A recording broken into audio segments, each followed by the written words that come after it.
Here we go.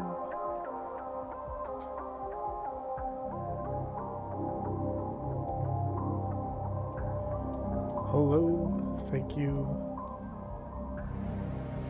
I am doing something new, something special. I may have over-prepared for it, like I always do. But I'm pretty excited for it. I hope we have a few people who are joining in. I've got to say a couple of things before I actually start. First thing is, I am going to be speaking somewhat quietly.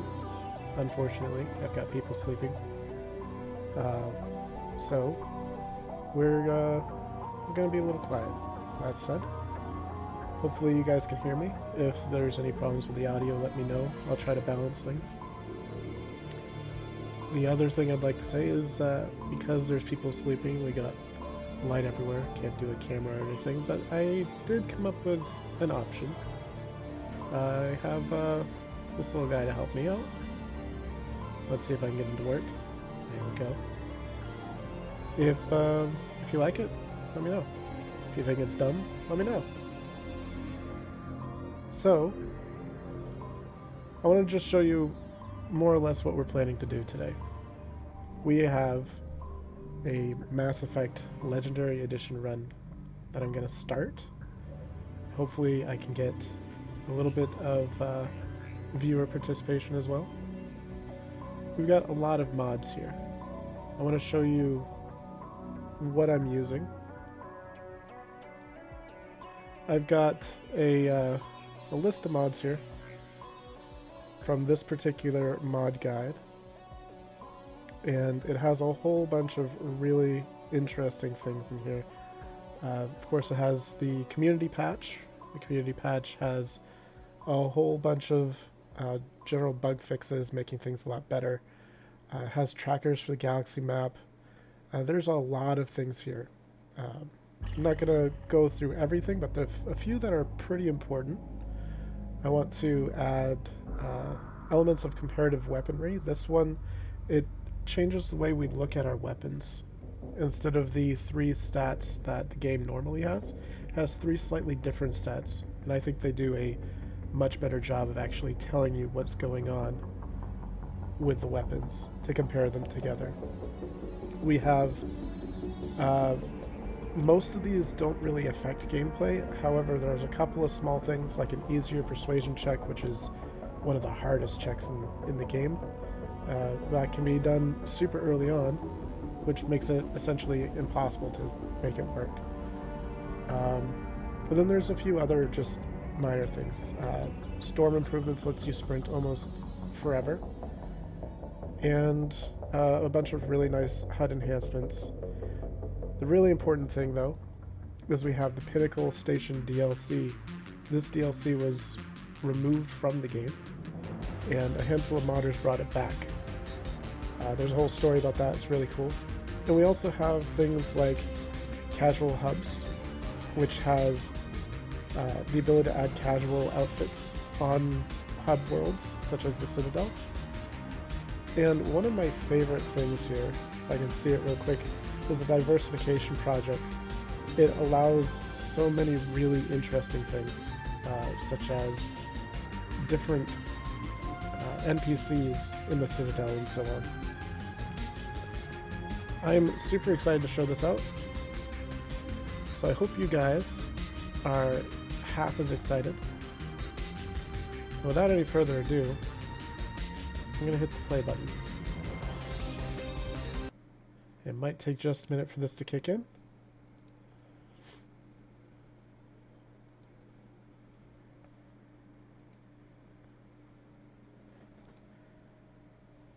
If anyone happens to be here, feel free to say hi.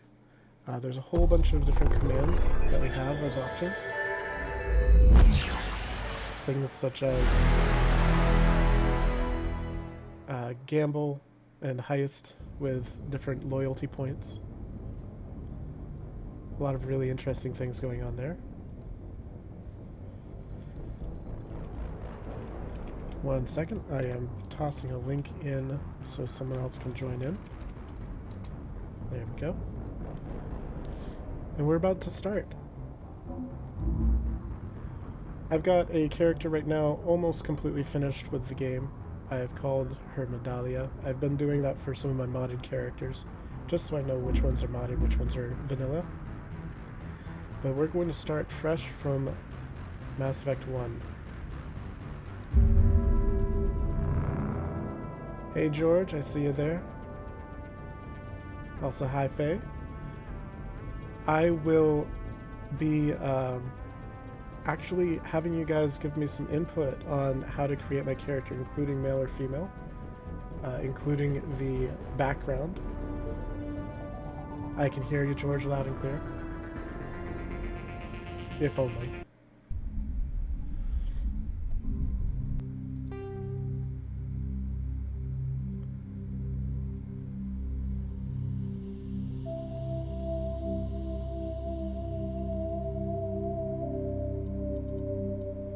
Alright. Welcome to Mass Effect, everyone.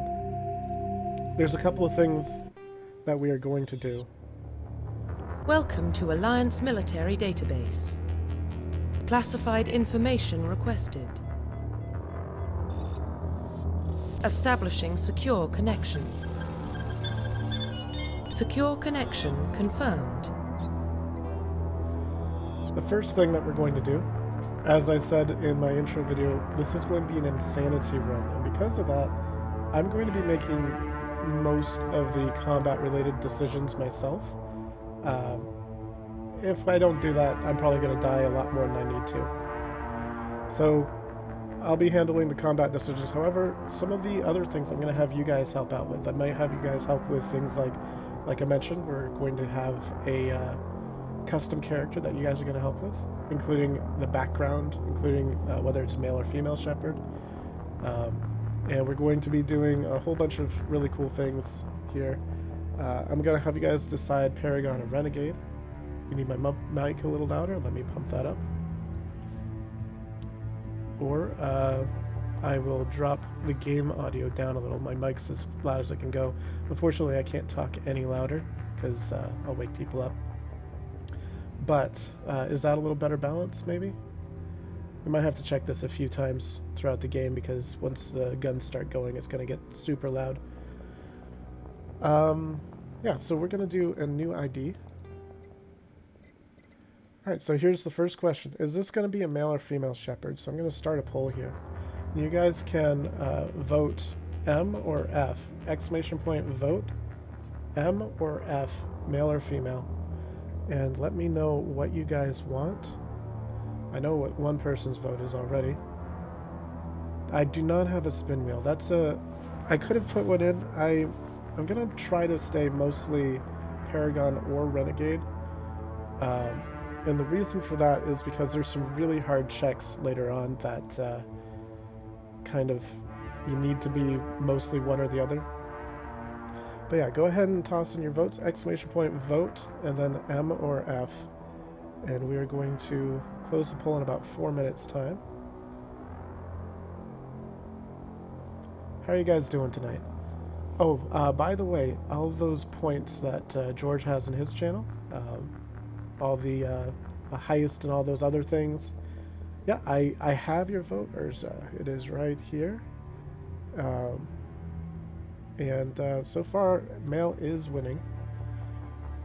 But all those points things are in here. I have you guys earning points as you participate. And more points the more you talk. Also, there's more points the longer you're watching. I know that... yeah, I'm not sure why you don't have any points yet, George. You've already talked a couple times. I might look into that.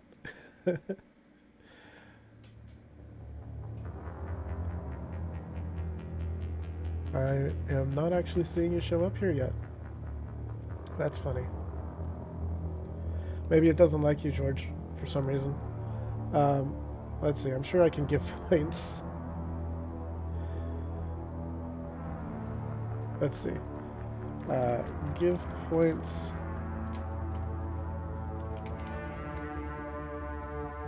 And see if that works. Maybe I have to put in a value as well. That might make sense.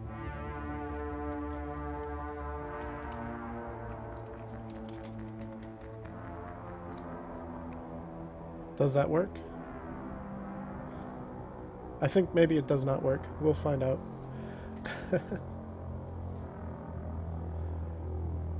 Either way, I know you guys can just say vote for the majority or whatever, but if you don't put your vote in here, it's not going to end up counting. So 2 minutes left. We might just make the next one a slightly shorter poll. We don't have enough people for a 5-minute poll, I think.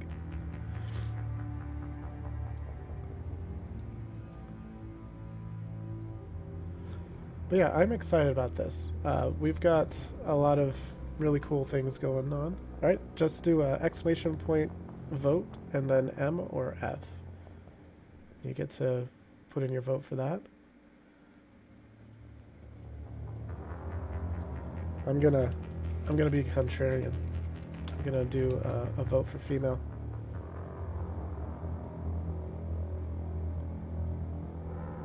Oh, it's showing up on my end. It is definitely showing up. I've got the votes here on my end. Let's see. Like I said, we have the heist. Or the heist. We'd have to do heist style. And there's also gamble. Oh no, I lost points. Oh well. Alright. We have 1 minute left. I think our votes are probably going to stay about the same, and the vote is for male. So, I'm going to do a custom male. Please log in to access your profile. I don't have a good idea for a name here. I think I might just do Jeebs. Jeebs Shepherd. That sounds like a good shepherd name, don't you think?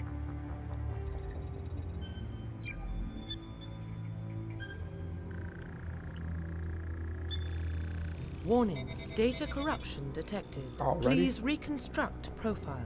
This game's buggy. Confirm pre-service history. Alright, my next question is, what kind of background do you guys think we should do? I'm going to change this timer to be a little bit less. Okay, and let's start that. The questions are, Jeebs Wazowski. A poll is underway, unable to start. Complete. I have to hit the button. Complete. Alright. The questions are Spacer, Colonist, or Earthborn. I actually have these in the wrong order, which is great. Spacer is 1. Earthborn is 2. Colonist is 3. Let me just show you what each of these do. For Spacer, look, I didn't do my research. I've been preparing a lot, but I didn't do my research, unfortunately. For Spacer, both of your parents were in the Alliance military. Your childhood was spent on ships and stations as they transferred from posting to posting, never staying in one location for more than a few years. Following in your parents' footsteps, you enlisted at the age of 18. For Colonist, you were born and raised on Mindwar, a small border colony in the Attican Traverse. When you were 16, your slavers raided Mindwar, slaughtering your family and friends. You were saved by a passing Alliance patrol, and you enlisted with the military a few years later. And for Earthborn, you were an orphan raised on the streets of the great megatropolises covering Earth. You escaped the life of petty crime and underworld gangs by enlisting with the Alliance military when you turned 18. Spacer. So remember, Spacer is 1, Earthborn is 2, Colonist is 3. You can change your vote as well if you want. It registers it per person. So if you want Colonist, that's number 3, and Earthborn is 2. There we go.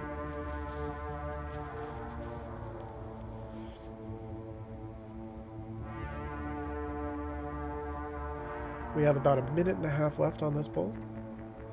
I decided to cut out quite a bit of time. Ooh, we're getting more people for Earthborn.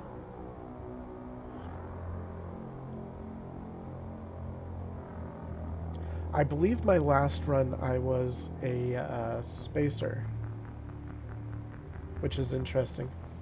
When you're a spacer, you actually have your family alive. And I think the other two, your family are dead because slavers kill them for colonist, and you're an orphan in Earthborn. There's actually, for Spacer, there's an extra cutscene or two where you can meet with your parents or hear from them. You don't actually see them. About 45 seconds left. Spacer's pretty cool. They all have minor, unique things to them.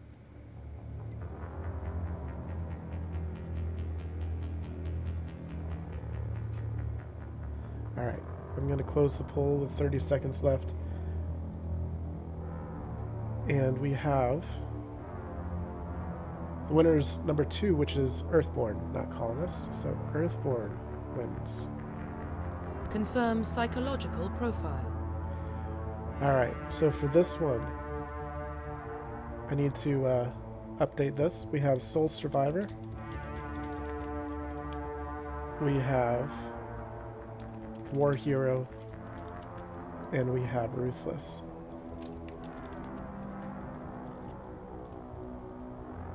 So let's start. Whoop. It didn't add that. Ruthless. Now we can do that. Let's start this one. So with Soul Survivor, during your service, a mission you were on went horribly wrong. Trapped in an extreme survival situation, you had to overcome physical torments and psychological stresses that would have broken most people. You survived while all those around you fell, and now you're alone to tell the tale. For War Hero, early in your military career, you found yourself facing an overwhelming enemy force. You risked your own life to save your fellow soldiers and defeat the enemy despite the impossible odds. Your bravery and heroism have earned you medals and recognition from the Alliance fleet. The last one is Ruthless. This was who I was in my last run. Throughout your military career, you have held fast to one basic rule: you get the job done. You've been called cold, calculating, and brutal. Your reputation for ruthless efficiency makes your fellow soldiers wary of you. But when failure is not an option, the military always goes to you first. Now, the cool thing about this is your background. It's what most people think is how you get your N7 rank. N7 is a super special, highly specialized military rank that only a handful of people ever get. The training for it is very difficult. There are some people who even die during the training. Oh hey, the timers actually worked. This is the first time the timers have worked, George. I tested with Urza earlier and the timers didn't work. Anyways, the N7 rank is one of the highest and most difficult ranks to achieve in the military special forces. It has nothing to do with your actual military rank. Commander Shepard is a commander, but he is an N7, which is very special. We currently have 2 votes on Soul Survivor, 1 vote on Ruthless. I like Soul Survivor. I've got a couple of things I will say about Soul Survivor if that ends up winning. The other ones I don't really know super well. We don't have any votes for War Hero right now. I think... I was going to say I think War Heroes was a Coos, but I think that was actually Soul Survivor. But I could be wrong. Okay, we have about 45 seconds left. While this poll is ending, I'm going to go and fix the other one. We have one more question. Well, I will be creating the Shepherd. And the question that we're going to have next is, do we want Paragon or Renegade? Paragade. So let's fix this. Paragon. Renegade.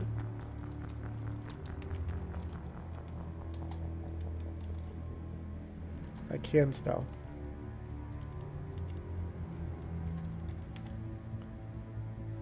poll has closed.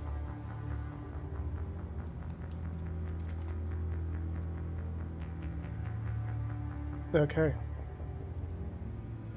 So Sole Survivor has won. We're going to be Sole Survivor. Confirm military specialization. And then I'm going to start the poll on this last one. This is going to be Paragon or Renegade. Paragon is a more generally lawful abiding character who does more positive things, helps people out. Renegade is more of a ruthless, chaotic kind of character who does what needs to be done. People can die. It's fun. Now, as far as combat goes, all of these are really fun to play. If you haven't played Mass Effect, there's 3 different branches. You have Soldier, which is completely combat focused, Engineer, which is completely tech focused, and Adept, which is completely biotic focused. Biotic is the use of the Mass Effect, I said the name, to control how mass works around different people or different things. You make something get very heavy or very light or fluctuate the mass of it, and that all does different things. So if you make something very light, for example, you can lift it up into the air or fling it around. If you fluctuate the mass, you might warp the armor of your enemy and make it become weaker. These other ones are combinations. Infiltrator is kind of tech and combat combined. Vanguard is kind of biotic and combat combined. And Sentinel is tech and biotic combined. Sentinel tends to be very defensive as well, even though this says Sentinels can only wear light armor. At Mass Effect 2 and 3, they're very defensive focused. So I am actually going to play Sentinel. I get a bonus talent. Well, that's actually a hard question. Warp is tempting. We haven't had any votes on Paragon or Renegade yet, if you guys are still around. Again, Paragon is kind of good, and Renegade is kind of chaotic. If we don't get any votes, I'm going to go for Paragon, because I went Renegade last time.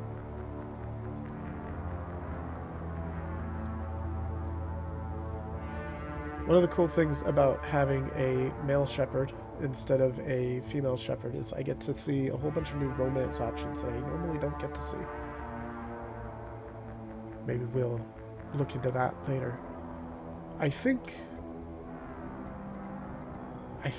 I want to take assault rifle training because a lot of really good guns are in assault rifles. I'm very tempted by warp, but I think my squad can handle warp.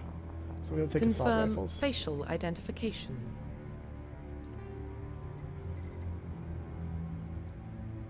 So there's a bunch of different presets. Some of them are better than others. Some of them are kind of scary.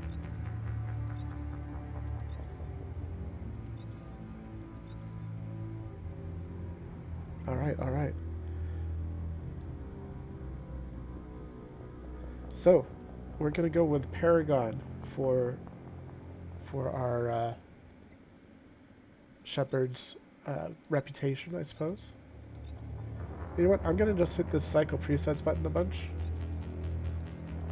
That's not going as fast as I wanted. And I'm going to have one that looks just like George. How's this, George? This looks like you?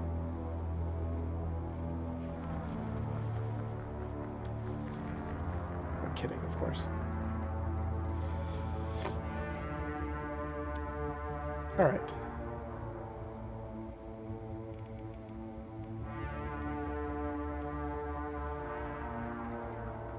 Just think a little scruffy facial here. Let's see what we can do about that.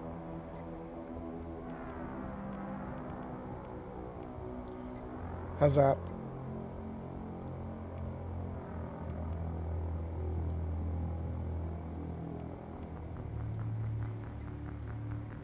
Stubble, huh? What do we have for stubble options? That's all color. That's not helping me, is it?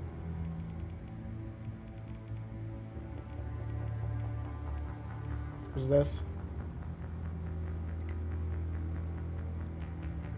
This is Okay. Well, there's full stubble.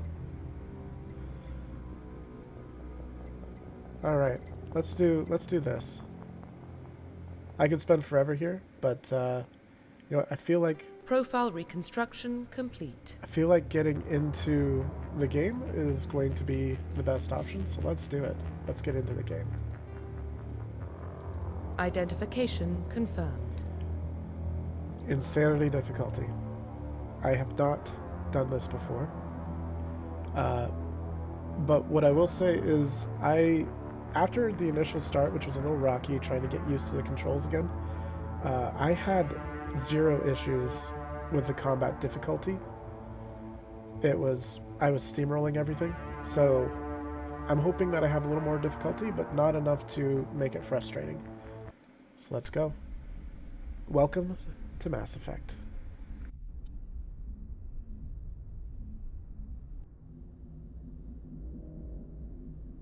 We have a few additional settings in here. I'm just going to take a look here. Pharaoh's Data Recovery Backtrack allows you to backtrack to Pharaoh's to complete this. Let's enable it just to see what that is. I'm just going to turn on all of these patch settings, and here we go.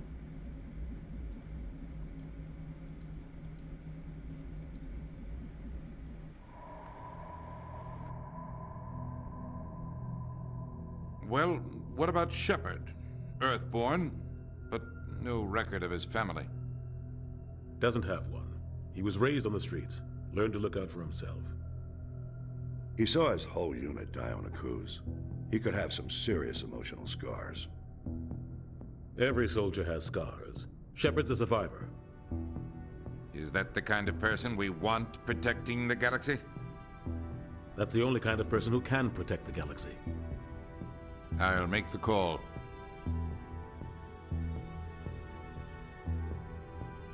In the year 2148, explorers on Mars discovered the remains of an ancient spacefaring civilization. In the decades that followed, these mysterious artifacts revealed startling new technologies, enabling travel to the furthest stars. The basis for this incredible technology was a force that controlled the very fabric of space and time. They call it Mass Effect.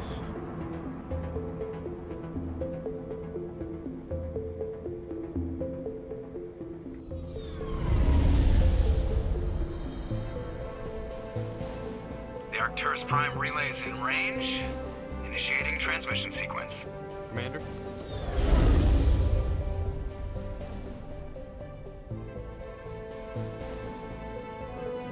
We are connected. Calculating transit mass and destination. The relay is hot. Acquiring approach vector. All stations secure for transit.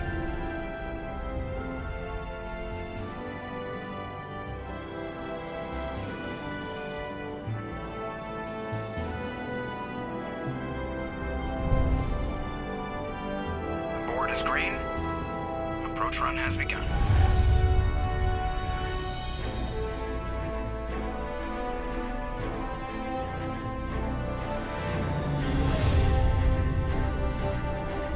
Now I'm going to try to stay quiet. Hitting the relay in 3, 2, 1. While people are talking in cutscenes. Thrusters, check. Navigation, check. Internal emissions sync engaged. All systems online. Drift, just under 1500K. 1500 is good. Your captain will be pleased. I hate that guy. Nihilus gave you a compliment. So you hate him. You remember to zip up your jumpsuit on the way out of the bathroom? That's good. I just jumped us halfway across the galaxy and hit a target the size of a pinhead. So that's incredible. Besides, Spectres are trouble. I don't like having them on board. Call me paranoid. You're paranoid. The Council helped fund this project. They have a right to send someone to keep an eye on their investment. Yeah, that is the official story. But only an idiot believes the official story. Welcome to Mass Effect. If you guys have ever seen Mass Effect 2 or 3, you might notice things look a little bit older here.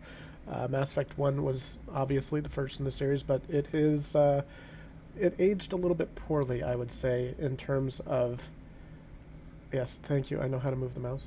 In terms of graphics and so on, but the Legendary Edition has brought it back to actually pretty decent. I actually now really enjoy the gameplay once you get into it. It starts a little rough still, though. They don't send Spectres on shakedown runs. So there's more going on here than the captain's letting on. Joker, status report. Just cleared the mass relay, Captain. Stealth systems engaged. Everything looks solid. Good.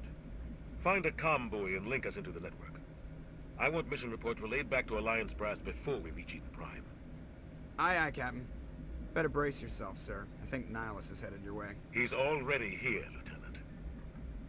Tell Commander Shepard to meet me in the comm room for a debriefing. You get that, Commander? He sounds angry. Something must have gone wrong with the mission. Captain always sounds like that when he's talking to me. Can't possibly imagine why.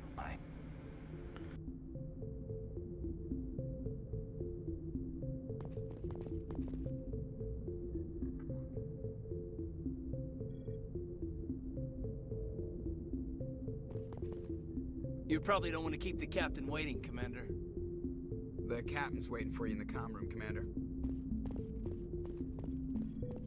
I'm telling you, I just saw him. He marched by like he was on a mission. He's a Spectre. They're always on a mission. And we're getting dragged, right along with him. Relax, Presley. You're gonna give yourself an ulcer. Congratulations, Commander. Looks like we had a smooth run. You heading down to see the captain? Sounds like you don't trust our Turian guest. Sorry, Commander. Just having a chat with Adams down at engineering. I didn't mean to cause any trouble. But you have to admit, something's odd about this mission. The whole crew feels it. You think the Alliance Brass is holding out on us? If all we're supposed to do is test out the stealth system, why is Captain Anderson in charge? And then there's Nihilus. Spectres are elite operatives, top covert agents. Why send a Spectre, a Turian Spectre, on a shakedown run? It doesn't add up. What do you know about the stealth systems? I just know it masks our location from scans and sensors. Cutting-edge technology. The Normandy's the only ship with this prototype drive. But why are we fully staffed? A skeleton crew would be cheaper, less chance of security leaks too. Plus there's Nihilus. It's pretty obvious this shakedown run is just a cover. Yeah, obviously Mass Effect is from BioWare, which is the same company that made Dragon Age. So there's a lot of similarities between the older Dragon Age games and this Mass Effect game. So yeah, the models look pretty similar for sure. They kind of did a lot of similar things, but this wheel that they have here, this is, I believe, first really seen in Mass Effect 1. Yeah, definitely is very reminiscent of old Dragon Age. For what? Damned if I know, Commander. We're out here on false pretenses. I'm not a fan of being left in the dark. You don't trust Nihilus? I don't like Turians in general. It runs in my family. My grandfather fought in the First Contact War, lost a lot of friends when the Turians hit us. One of my favorite things about Mass Effect 1 is the way that they introduce new information. This is the first time we're hearing about the First Contact War, but of course, Shepard would know all about that. That was 30 years ago. You can't blame Nihilus for that. No, I guess not. But it still makes me nervous to have a Spectre on board, especially a Turian. We're an Alliance vessel, human military, but Nihilus doesn't answer to the captain like the rest of us. Spectres operate outside the normal chain of command, and they don't come along just to observe shakedown runs. Nihilus looks like he's expecting some heavy action. I don't like it. Do you have a problem with the captain? No, sir. But I can't figure out what he's doing here. Captain Anderson is one of the most decorated Special Forces officers in the service. If he melted down all his medals, he could make a life-size statue of himself. You don't send a soldier like that on a do-nothing mission. He's treating this shakedown run too seriously. Something big is going on. I'll see if I can get some answers when I see him. Good luck, Commander. All right, we are about to meet the best crewmate in the entire game. Prime Doc. It's not the kind of place Spectres visit. There's something Nihilus isn't telling us about this mission. That's crazy. The captain's in charge here. He wouldn't take orders from a Spectre. Not his choice, Doc. Spectres don't answer to anyone. They can do whatever they want, kill anyone who gets in their way. Oh, you watch too many spy vids, Jenkins. Everyone knows Jenkins is the best squad mate in the game. What do you think, Commander? We won't be staying on Eden Prime too long, will we? I'm itching for some real action. I sincerely hope you're kidding, Corporal. Your real action usually ends with me patching up crew members in the infirmary. It's okay, Jenkins. We'll see some action soon. You need to calm down, Corporal. A good soldier stays cool, even under fire. Sorry, Commander, but this waiting's killing me. I've never been on a mission like this before, not one with a Spectre on board. Just treat this like every other assignment you've had and everything will work out. Easy for you to say. You proved yourself on a cruise. Everybody knows what you can do. This is my big chance. I need to show the brass what I can do. You're young, Corporal. You have a long career ahead of you. Don't do something stupid to mess it up. Don't worry, sir. I'm not gonna screw this up. I believe you, Jenkins. What can you tell me about Nihilus? Turians are generally well respected by the other species. Their fleet has more patrols protecting Citadel space than any other. They don't always get on well with us, though. Some people find them too rigid. Others still blame them for the First Contact War. As for Nihilus, I haven't said more than 2 words to him. He usually only speaks to the captain. I hope we get a chance to see him in action. I heard Nihilus took down an entire enemy platoon all by himself. One thing I'm hoping that we can get to tonight is looking at the Citadel, which is where we get to see all of these different alien races, and the Citadel is significantly changed by this mod. It's gonna look really cool. What do you know about the Spectres? Only what I've heard. Spectre agents work directly for the Citadel Council. They usually work alone or in small groups. Spectres don't have any official power, though. Basically, they're a shadow organization with a mandate to preserve and protect galactic stability. Protect it at any cost. Don't forget that part. Spectres operate above the law. Why don't we have any of our own people in there? Spectres usually come from the Council races, like the Turians. We've been trying to get a human accepted into their ranks for years now. So far, it hasn't happened. Hey, Commander, you'd make a good Spectre. You're always getting dropped into impossible situations, forced to survive unbeatable odds. Just like you on a cruise. Yeah, Jenkins, about that. I try not to think about a cruise. Sorry, Commander. I didn't mean to offend you. I respect what you did there. We all do. Let's not dwell on the past, Commander. Was there something else you needed? How do you control agents with unlimited power? I suppose the Council could revoke the Spectre status of an agent who got out of hand. At that point, Citadel Security Services would take over. Those C-Sec grunts wouldn't stand a chance. The Spectres were 20 ordinary soldiers. The Spectres police themselves. An agent goes rogue, they send another agent to take him down. That's Spectre justice. The Corporal's confusing romantic legends with reality, Commander. One thing that I saw, there's a bunch of deleted scenes, especially for Mass Effect 1, when they're still trying to figure out how the game was going to go.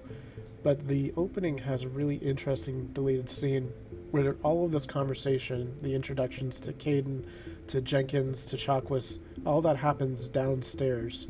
And it highlights a few things about Caden that we'll see soon.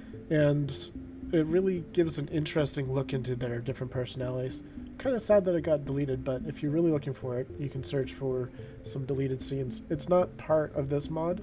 I think it would be a little bit difficult to bring it in and make it look good. You're from Eden Prime, aren't you, Jenkins? What's it like? It's very peaceful, Commander. They've been real careful with development, so you don't have any city noise or pollution. My parents lived on the outskirts of the colony. At night, I used to climb this big hill and stare across the fields back at the lights from the main settlement. It was gorgeous.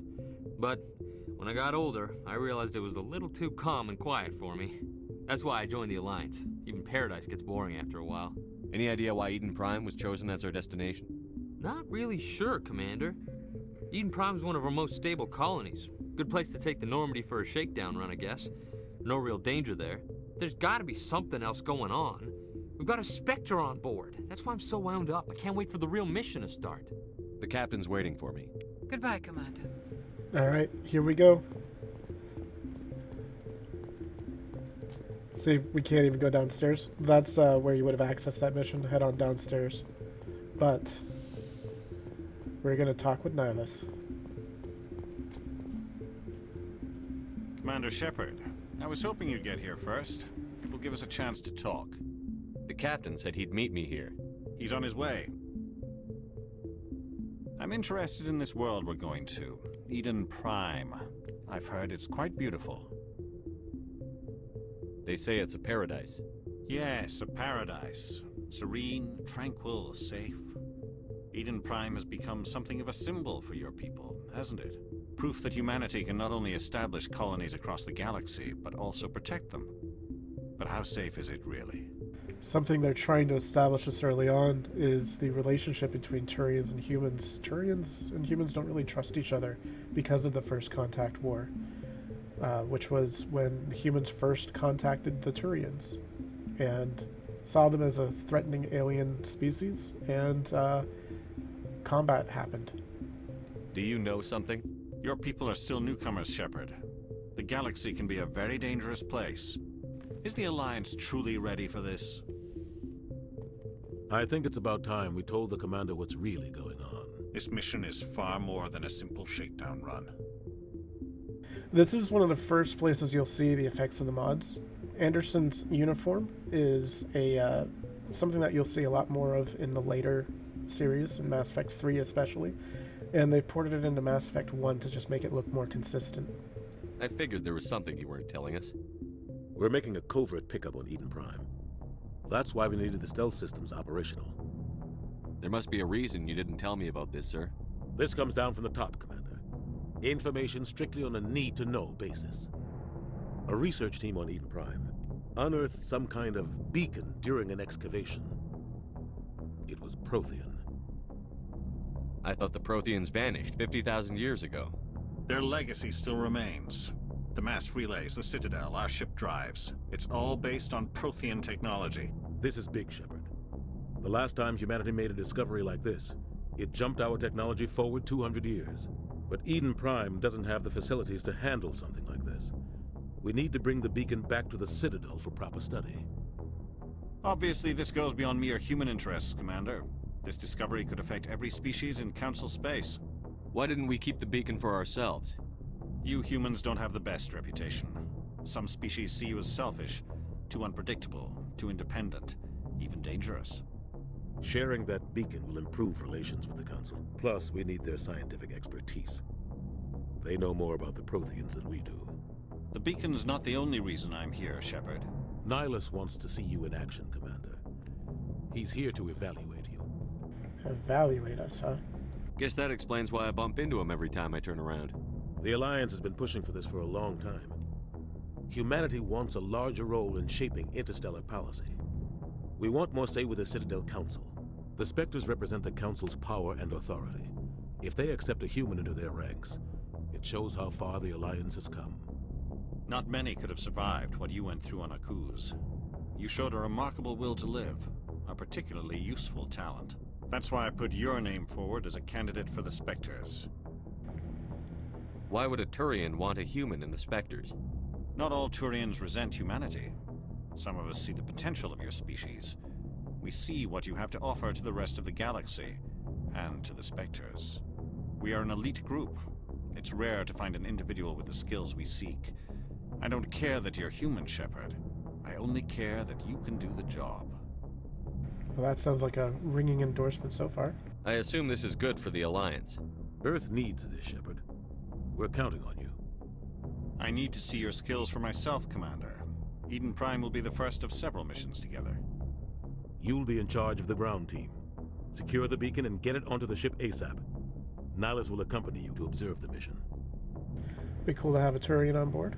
What do you know about the Protheans? Just what they taught us in school.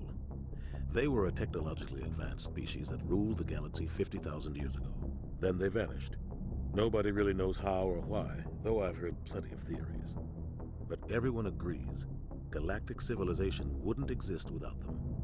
Their citadel is the very heart of galactic society, and without their mass relays, interstellar travel would be impossible. We all owe the Protheans a great debt. I'd like to know more about Eden Prime before we touch down. It's a peaceful farming world, but it represents something much bigger. Eden Prime is one of our oldest and most successful colonies. It proved we were ready to face the challenges of settling new worlds, to forge a place for humanity beyond Earth. It symbolizes humanity's growth and evolution as a spacefaring species. And after this, it will be known as the world where humans made a discovery of galactic importance. I like how they even bring Eden Prime back into future games. Mass Effect 3 has a very important mission there. Why is this beacon so important? All advanced galactic civilization is based on Prothean technology, even yours. If we hadn't discovered those Prothean ruins buried on Mars, we'd still be stuck on Earth. That was just a small data cache. Who knows what we can learn from this beacon? What if it's a weapons archive? We can't let it fall into the wrong hands. Like who? The Attican Traverse isn't the most stable sector of Citadel space. There are plenty of raiders and criminal groups active in the region. They might figure a Prothean beacon is worth the risk of attacking an Alliance ship. Plus, Eden Prime is right on the border of the Terminus systems. The Attican Traverse is under Citadel protection. If the Terminus systems attack, it's an act of war. Technically, yes. But some of the species in the Terminus might be willing to start a war over this. The last thing the Council wants is to get dragged into a major conflict with the Terminus systems. We have to keep this low-key. Alright, it's time to actually get into some real combat. Just one more cutscene to go, it seems. Just give the word, Captain. We should be getting close to Eden. Captain, we got a problem. What's wrong, Joker? Transmission from Eden Prime, sir. You better see this. Bring it up on screen.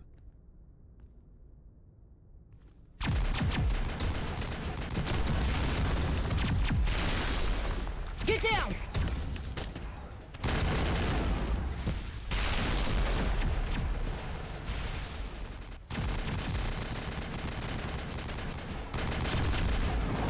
We are under attack, taking heavy casualties. I repeat, heavy casualties.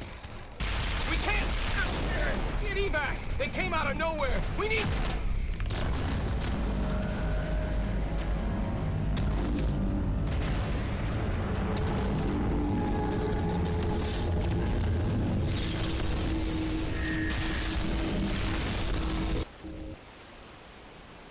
Everything cuts out after that. No comm traffic at all.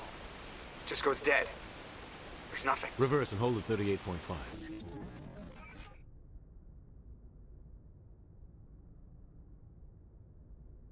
Status report. 17 minutes out, Captain. No other Alliance ships in the area. Take us in, Joker, fast and quiet. This mission just got a lot more complicated. A small strike team can move quickly, without drawing attention. It's our best chance to secure the beacon. Grab your gear and meet us in the cargo hold. Tell Alenko and Jenkins to suit up, Commander. You're going in.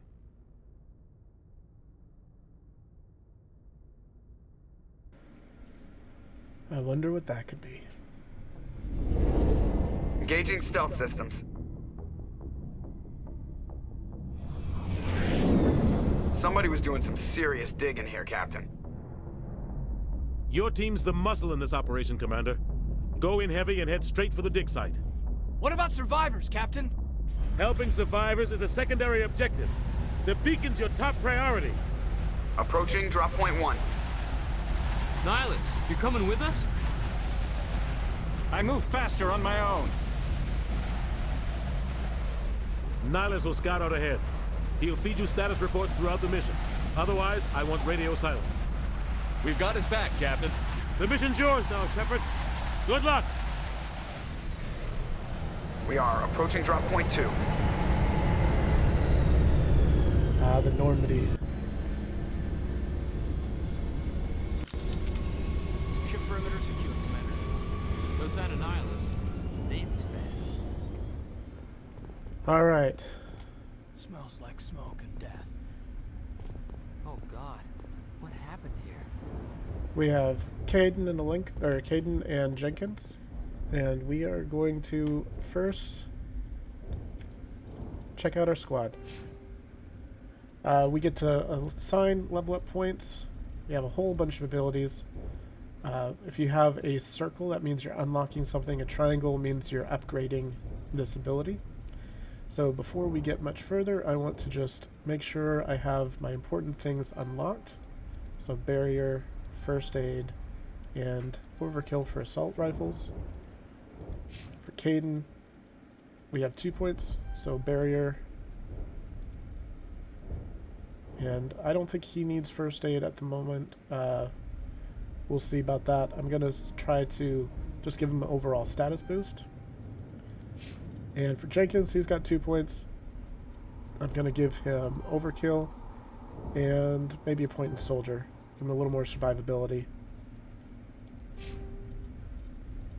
And I'm just going to do a quick save.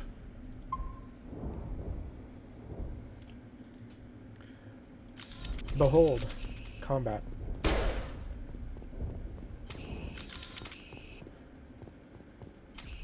So I only have the one gun available. I do. I just have one gun available right now. So I have throw, barrier, and sabotage. And Caden has his barrier, throw, and sabotage. I'm going to put Jenkins on his assault rifle. There we go. And we're just going to be on pistols. Okay. So we have a couple of useless enemies. They don't actually do anything. Don't stay back when the shooting starts. There's a corpse over here. Oh God, what happened here? This is another thing that the mod did. These corpses look a little more like something bad is going on here. Before it was just a person on the ground, and it wasn't that interesting. But now... This place got hit hard, Commander. Hostiles everywhere. Keep your guard up. Alright. Hostiles everywhere? Let's see.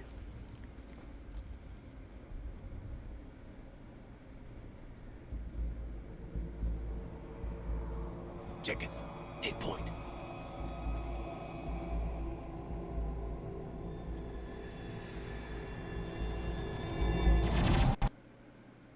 Oh.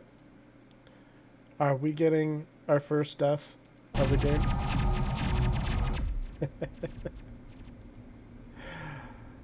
One of the downsides to being modded is sometimes you get a little bit of crashing going on. Mass Effect 1 is definitely the most buggy.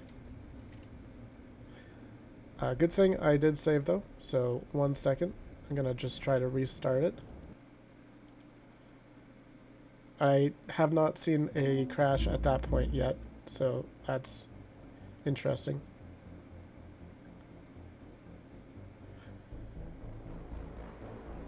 The good news is Mass Effect 1 allows me to autosave pretty much wherever I need to.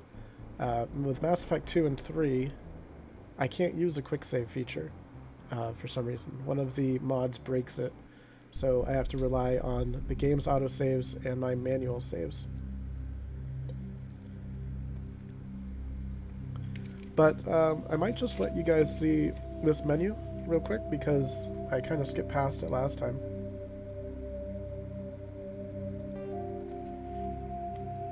But I did do a save, so we are right on Eden Prime, so we don't have to sit through anything.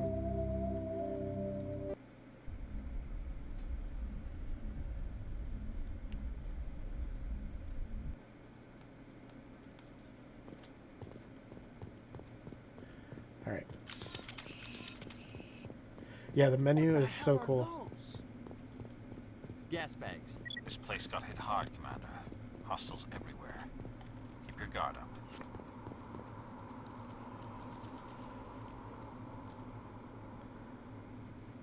Just in case we have another crash. If that's the case, this might be a very short stream.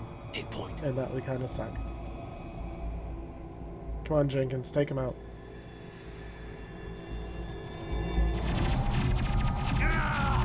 Oh no, Jenkins. How unforeseeable that has been. Alright, so one thing you should know is never charge straight at the enemy like I'm doing here. Thankfully, these guys are pretty weak. Okay. Trying to get used to these mechanics. Okay.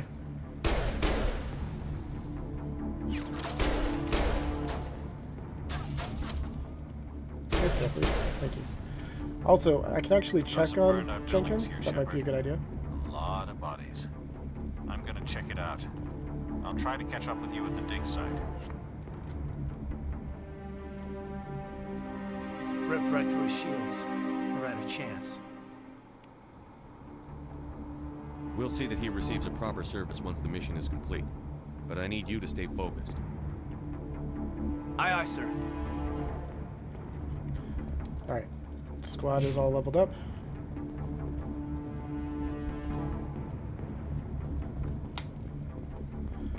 Almost forgot to check on him. It's very important that he receives his proper burial. He was beloved. I can't believe I let him die again. One of these days I'll let him live.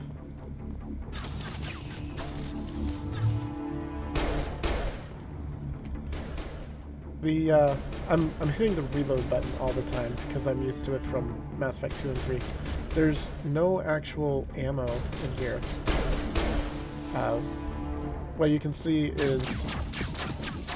Come on, thank you. If I shoot for a long time, at the bottom left, you can see that heat increases. And that's our ammo. And if we stop firing, the heat goes away.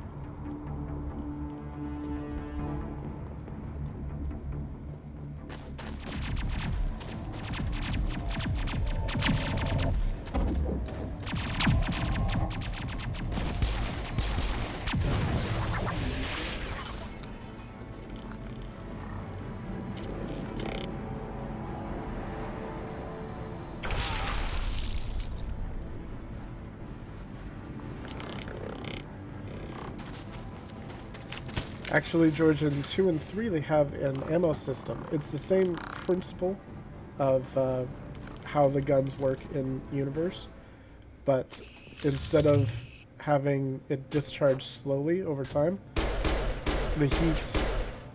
I am doing damage, aren't I? Yeah, okay. I'll just cheese it from here, that's fine. The heat kind of dissipates over time in Mass Effect 1, but in 2 and 3 you have heat sinks, which takes the place of the ammo. Gunnery Chief Ashley Williams of the 212. You the one in charge here, sir? Are you wounded, Williams? A few scrapes and burns, nothing serious. The others weren't so lucky. Oh man. We were patrolling the perimeter when the attack hit. We tried to get off a distress call, but they cut off our communications. I've been fighting for my life ever since. Where's the rest of your squad? We tried to double back to the beacon, but we walked into an ambush. I don't think any of the others... I think I'm the only one left. This isn't your fault, Williams. You couldn't have done anything to save them. Yes, sir. We held our position as long as we could, until the Geth overwhelmed us. The Geth haven't been seen outside the Veil in nearly 200 years. Why are they here now? They must have come for the beacon. The dig site is close, just over that rise.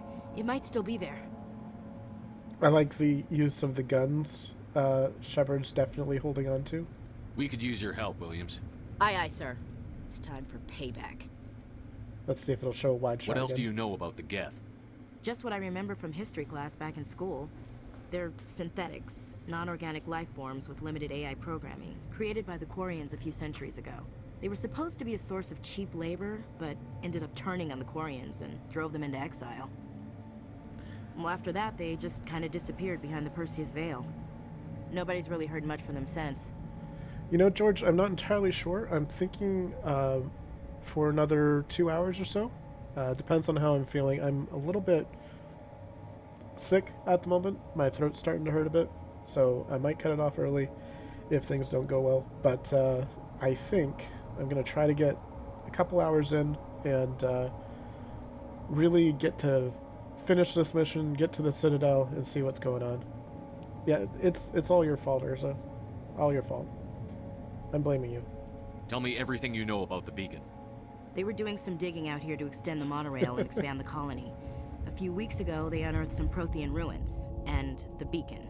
Suddenly, every scientific expert in the colony was interested. That's when they brought us in to secure the site. I don't know much about the beacon itself, but I heard one of the researchers say this could be the biggest scientific discovery of the century. You're a first-timer, Faye? First-timer? Really? Didn't you almost 100% the game minus the insanity runs yourself? What happened to the researchers at the dig site? I don't know. They set up camp near the beacon. The 232 was with them. Maybe their unit fared better than mine.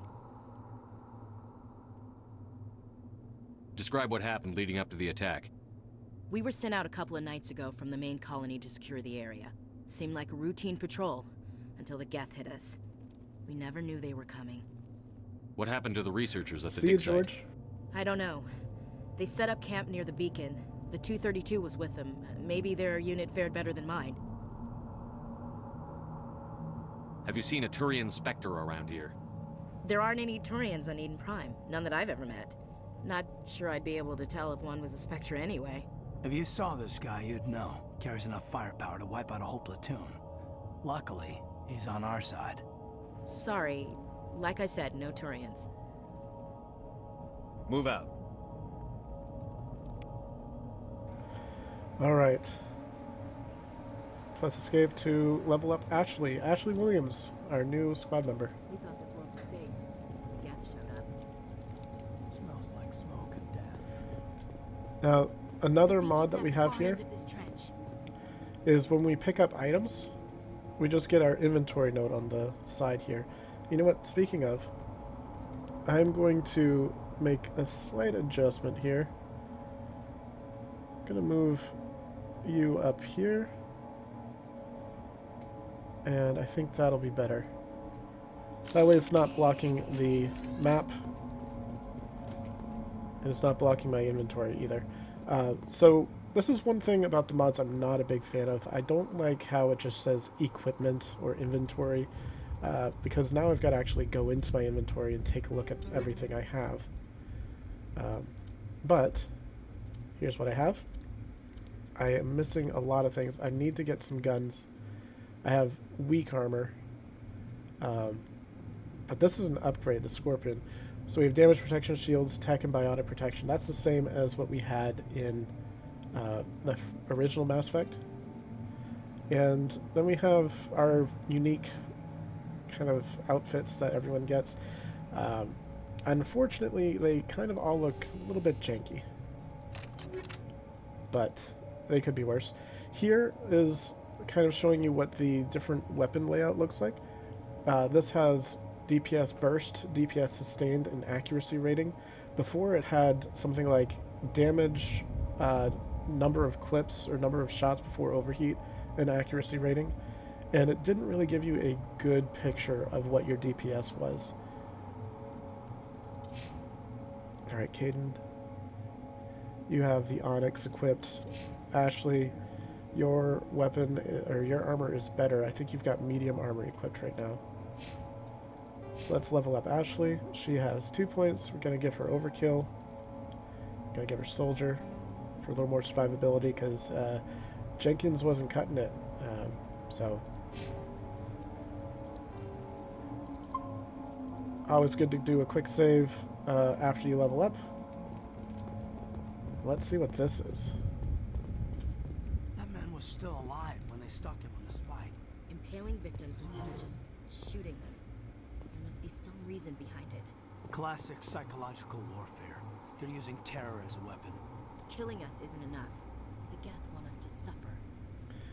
These things, you don't get a name for them until I think Mass Effect 3, but or if you check the codex. These are called Dragon's Teeth. Run to the waypoint? Yeah, okay, sure.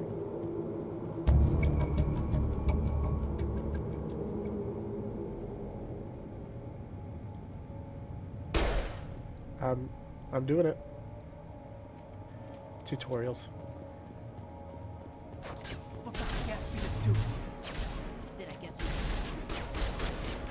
Alright, so one thing I try to do fairly frequently is I like to take stock of the situation. It's maybe not as interesting to watch, unfortunately, but if I take the time and look at what's going on, I'm going to reload far less often.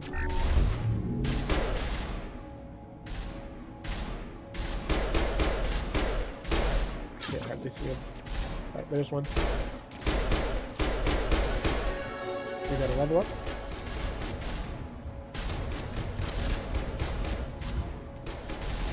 Oh, here's another guy.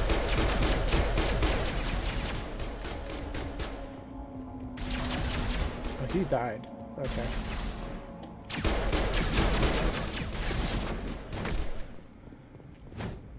Okay. So I got a level up. There should also be a crate right here. And I'm not sure if there's anything else. I think that's about it. Can I quickly level up? We get 6 points. I'm going to put some into Charm. Charm is a lot more important than you might think it is. And I'm going to put some in Decryption to unlock electronics. And you got 4 points. Same idea. I'm going to put some in Decryption to unlock electronics. Then put a point into Overload for Caden. For Ashley, I'm going to unlock her shotguns. There we go.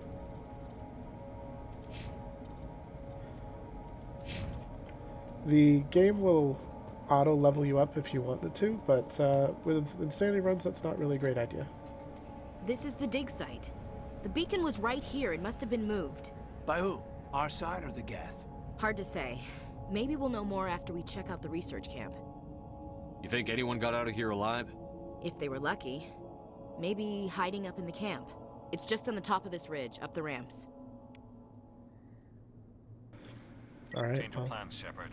There's a small spaceport up ahead. I want to check it out. I'll wait for you there.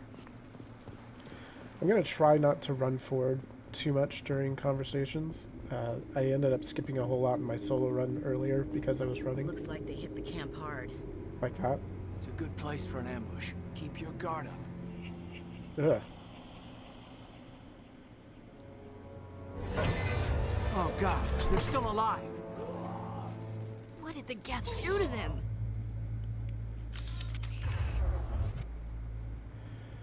And here we have the husks.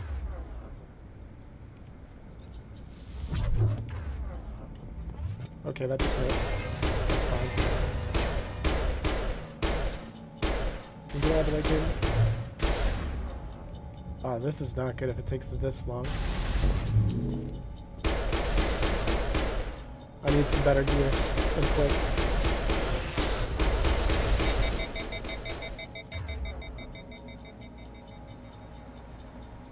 Gonna have you overkill.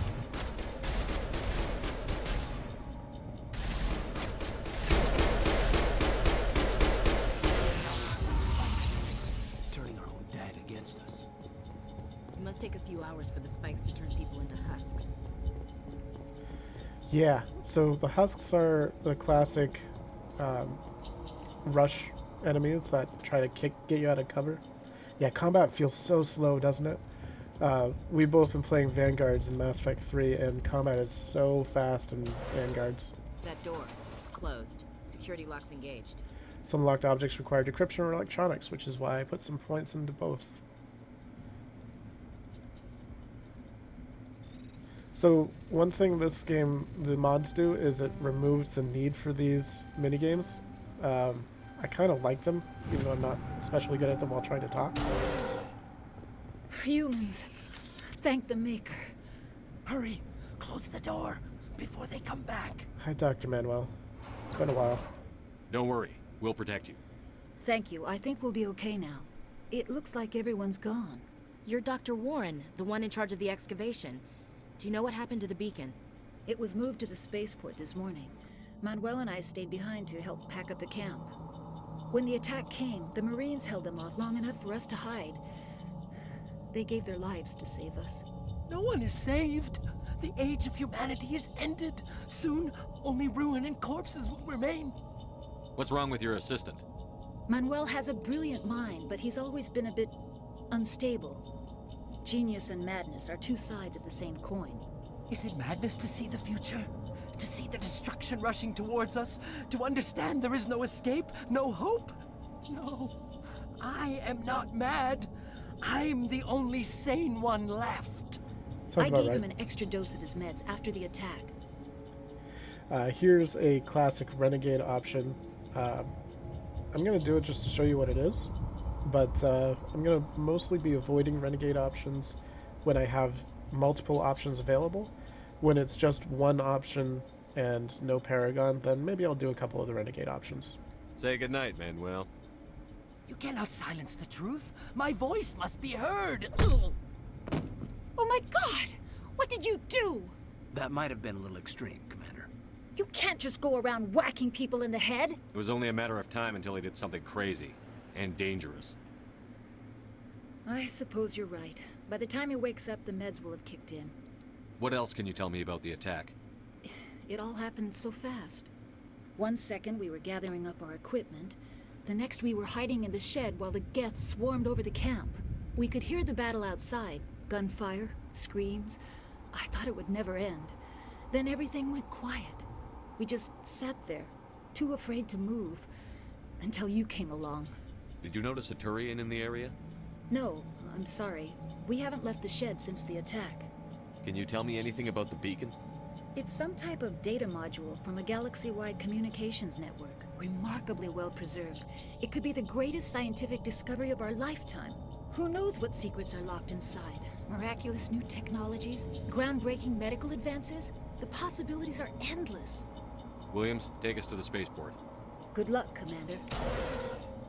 So we get 9 Renegade points for that. A good early Renegade option. Yes? Is there something you need? We better get moving. Good luck, Commander. But yeah, I won't be doing a ton of those.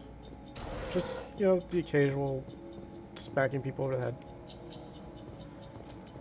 Some more crates, some Omnigel, a grenade.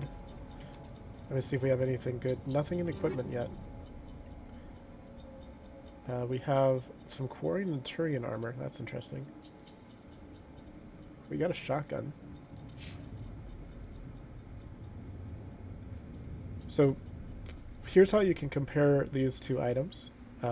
We have the Storm versus the Hurricane. You can see that the Storm has a slightly higher burst DPS, but a very low sustained DPS. If you're expecting your combat to be longer, then you definitely want to look at the sustained. What's going to happen is she's going to fire 1 or 2 shots, and then she's going to have to wait for it to recharge. So this might be a little better, even though the accuracy is lower. The Scimitar is probably going to be a stronger option. He always swapped armor a few times. I swapped armor quite a bit actually. When I got something decent, I would swap. I ended up only swapping my biotic amp a couple of times though. Oh, I've got some shredder rounds now. That's nice. I'm going to put them on my assault rifle because I just picked one up, and I think the shredder rounds will be good on those. Okay, now I have 2 weapons. I am happy. Now I can swap to my offhand weapon, I guess, when I overheat on one. There is no fire ammo, unfortunately. Not until you get to higher games, Mass Effect 2. But there is incendiary ammo. There are a bunch of different ammo types. You just have to equip them. And they last for, I guess, forever. There's just no powers for them until 2. Saren. Here's another mod. Saren is in some pretty cool looking normal gear. This isn't your mission, Saren. What are you doing here? The Council thought you could use some help on this one.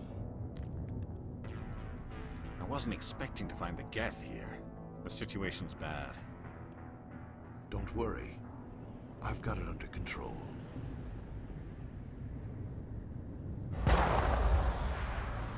I actually really like the gear that they put Saren in. It looks really fitting for him. Kind of really cool. What is that? Off in the distance. Okay, this fight is actually a little tricky.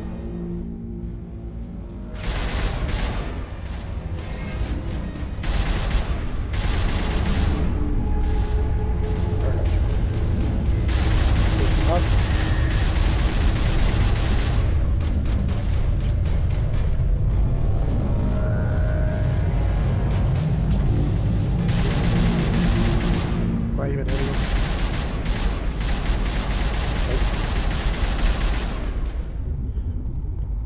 I'm just mashing the reload button as well. It's so hard to break the habit. Okay, you coming?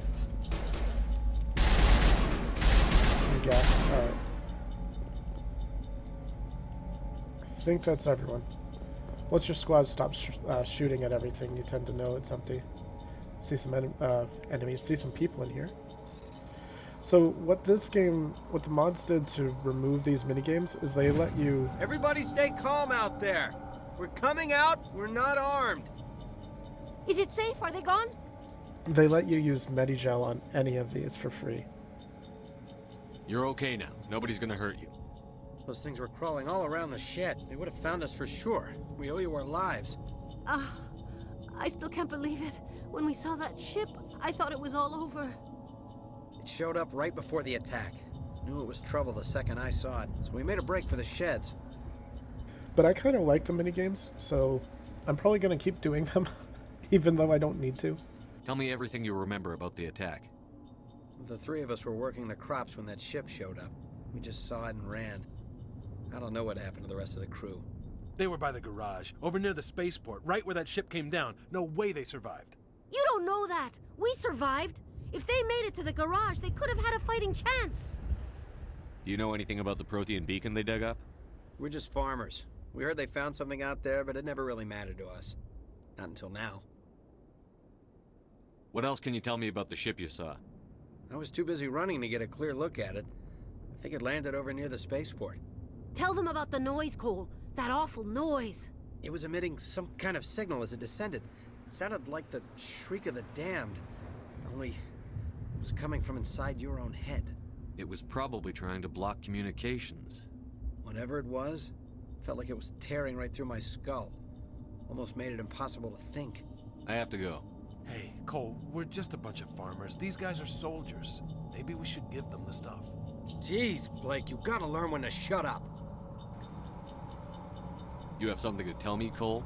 Some guys at the spaceport were running a small smuggling ring. Nothing major. In exchange for a cut of the profits, we let them store packages in our sheds. Smuggling's a crime. How dare you do a crime? You're breaking the law, Cole. We're not hurting anybody. Hell, most of the time I don't even know what's in the packages. Just thought there might be something we could use. I found a pistol. Figured it would come in handy if those things came back. But you'll probably get more use out of it than we will. And here we see the first Paragon Renegade option. This one is grayed out. This is the Renegade option. If I did more Renegade actions, then we could choose this option, but we can't because we haven't. The white one in the middle here, this is just a bland option. You don't get anything special for it, but we can convince them to give us a little bit extra if we use a good Paragon option here.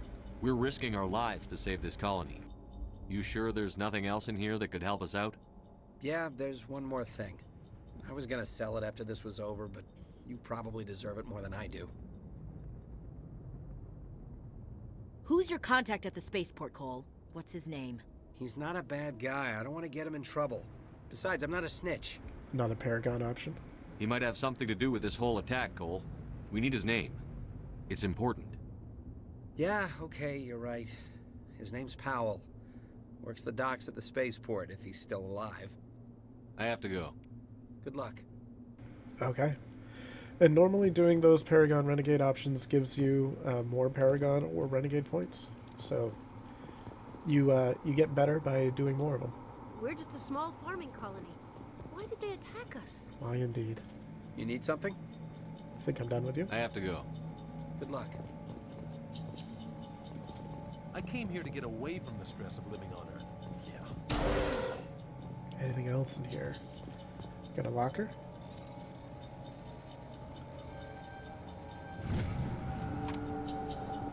Alright, I need to check my inventory out. Might be some useful items. I know that we've got a mod. Oh, we've got a good upgrade for my pistol. Gonna equip that. Here we are, combat sensor. That might help us from getting jammed. I don't have a good shotgun ability, So I'm gonna equip the Hurricane actually. It's weaker, but I might need a single blast. And let's see, does Ashley have? She has one equipped, so I'm gonna just equip this on Shepard. Caden can only use the pistols, so I'm gonna keep him on the Kessler that he has equipped. However, these two are very similar. Put him in the Hydra because it looks different. And you can tell these are weaker on Ashley. So she had medium armor equipped before. Yeah, definitely weaker all around. And no armor mods yet.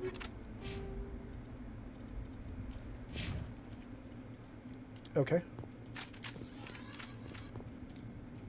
So yeah, you're asking about fire ammo. There is incendiary ammo, and there's a explosive rounds ammo as well. But you don't see those until a little bit later. Just checking to see if there's any items out here. I didn't think there were, but you never know. I've missed things in this game for quite a while. Commander, it's Nihilus. Oh no, it's Nihilus. Got some Medi-Gel. Got an upgrade kit over here. Let's check on Nihilus.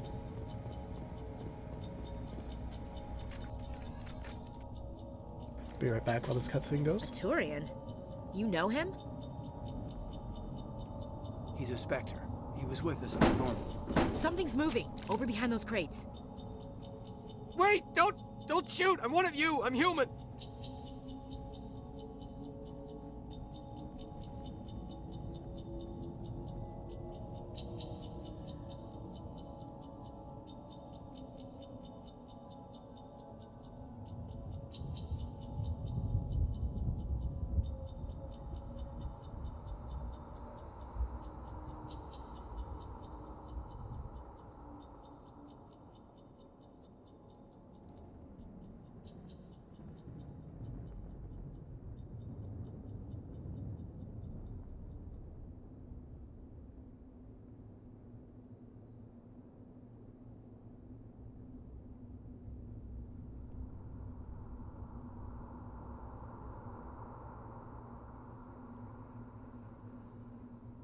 Oh yeah, this guy. I forgot about him. Hopefully we weren't pointing a gun at him too long. Sneaking up on us like that nearly got you killed. I'm sorry, I was hiding from those creatures. My name's Powell. I saw what happened to that Turian. The other one shot him. I need to know how Nihilus died. The other one got here first. He was waiting when your friend showed up. He called him Saren. I think they knew each other. Your friend seemed to relax. He let his guard down. And Saren killed him. Shot him right in the back. I'm just lucky he didn't see me behind the crates. We were told a Prothean beacon was brought to the spaceport. What happened to it? It's over on the other platform. Probably where that guy Saren was headed. He hopped on the cargo train right after he killed your friend. I knew that beacon was trouble. Everything's gone to hell since we found it. First that damn mothership showed up, then the attack. They killed everyone. Everyone. If I hadn't been behind the crates, I'd be dead too. How come you're the only one who survived? Why didn't anyone else try to hide behind the crates? They never had a chance. I was already behind the crates when the attack started. Wait a minute. You were hiding behind the crates before the attack? Sometimes I need a nap to get through my shift. I sneak off behind the crates to grab 40 winks where the supervisor can't find me. You survived because you're lazy? Look, sometimes when you're busy with work, it gets really tiring. Right, Ursa? And you just gotta, take a few weeks, 40 maybe? Take a sleep. If you hadn't snuck off for that nap, you'd probably be dead just like all the others. Yeah, I guess. I don't really want to think about it. You're Cole's contact here on the docks. For the smuggling ring. What? No! I mean, what does it matter now? So I'm a smuggler, who cares? My supervisor's dead, the entire crew's dead. Doesn't matter now, does it? Anything hidden nearby that we could use against the Geth? A shipment of grenades came through last week. Nobody notices if a few small pieces go missing from the military orders. You greedy son of a bitch. We're out here trying to protect your sorry ass, and all you can think about is how you can rip us off? I never thought you'd actually need those grenades. Who'd want to attack Eden Prime? We're just a bunch of farmers. How was I supposed to know? Forget about him. He's not worth it. You're lucky the commander's here, pal. Hand over those grenades. They're yours. Take them. My smuggling days are over, I swear. Sure they are. A lot of Marines died here, Powell. Those grenades could have come in handy. If I were you, I'd think of some way to make it up to them. Yeah, okay. There is something else I was saving. Could be worth a fortune. Experimental technology, top of the line. Take it. I don't need it. I didn't want anyone to get hurt. Really, I'm sorry. Tell me about the Geth attack. It was quick. 1 minute that ship was descending, the next, those Geth were swarming over the platform. Thousands of them. They must have been inside that mothership. They shot anything that moved. It was a massacre. Is there anything else you can tell me about the beacon? They brought it here this morning. We loaded it up onto the train and shipped it to the other platform. Hard to believe that was only a few hours ago. Feels like a whole other life. Tell me about this mothership you saw. I've never seen anything like it before. It was huge. Landed over near that platform. The whole place got dark as it came down. And it was making this noise, this sound that bored right into your brain. That's what woke me up. The attack came a few minutes later. We need to find that beacon before it's too late. Take the cargo train. That's where the other Turian went. I can't stay here. I need to get away from all this. All right. I think... Oh, we can get a quick save in here first.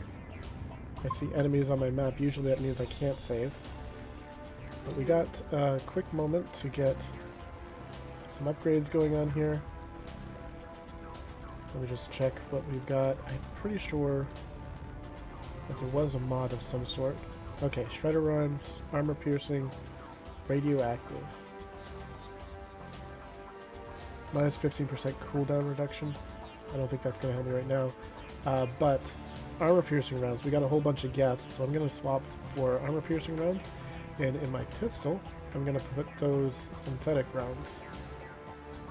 Or the organic rounds, the shredder rounds.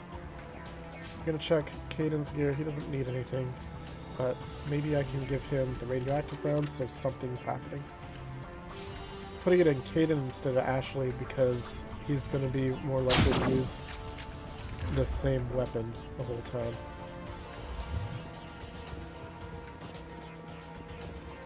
Okay, there's an enemy over here. Guess he's around the corner.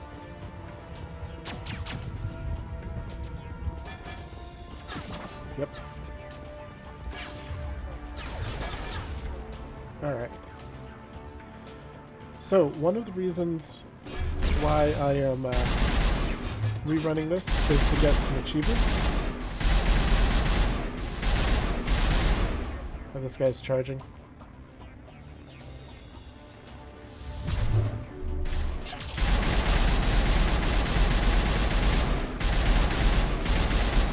And he didn't make it. That's good. Don't see the enemy yet. I can tell he's out here, right? Oh, there he is.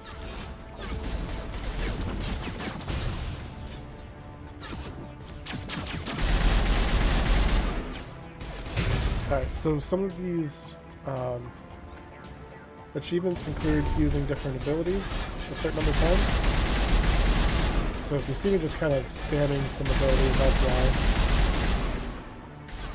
But I don't really need them at this point. I'm gonna wait for this overload to come back.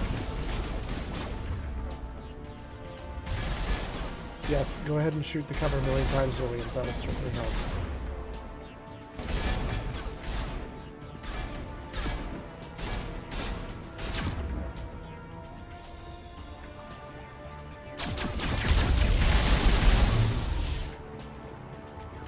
Okay.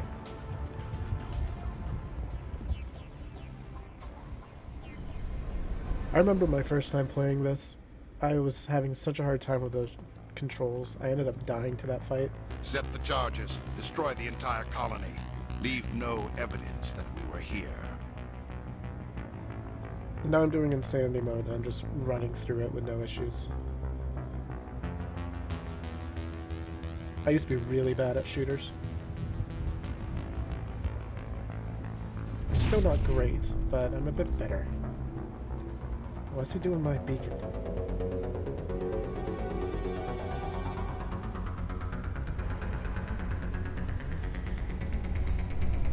Alright, so this is our first instance of a timed fight.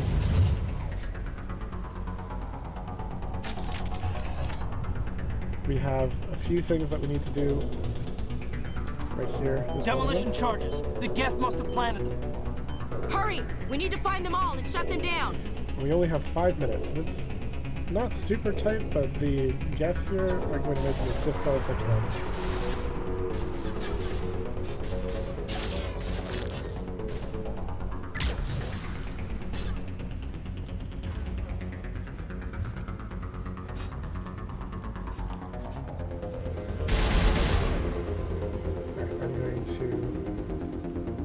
Sabotage.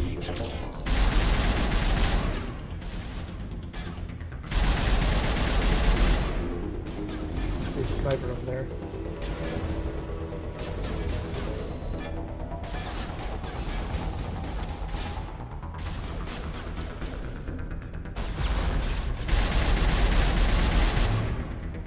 Gonna use throwing, maybe knock that guy off the edge.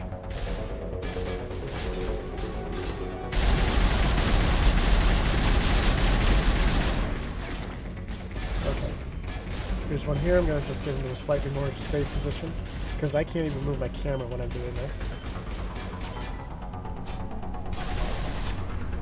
What are you shooting at?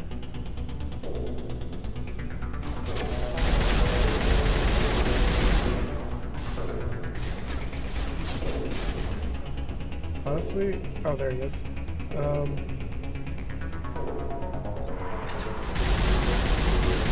He's down.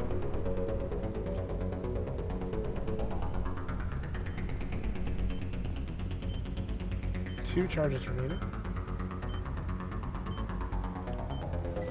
Hopefully I hit on this one. No, it's right here. Okay. Easy.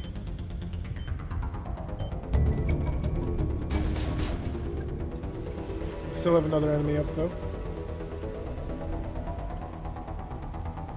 Or two. Can't be too easy on this. So right now it doesn't feel very insane for Insanity. It does get significantly harder. But I think out of the 3 games, Mass Effect 3 is, or Mass Effect 1 is probably the easiest. Can't do a quick save right now, can I?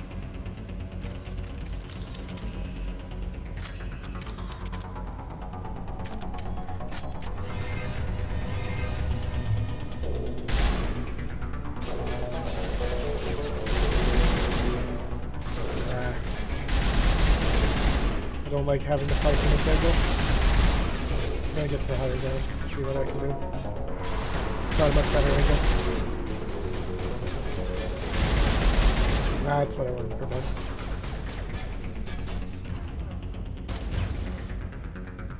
If you see me randomly pausing the action,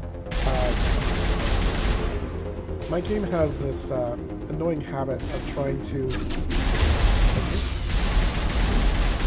make me click on other parts of my system, so trying to click down on other stuff down below the game. So sometimes I have to just pause and reset my wheel. And it's because, I don't want to go that close. It's because I don't do full screen. It just makes it so I can't see everything else that's going on.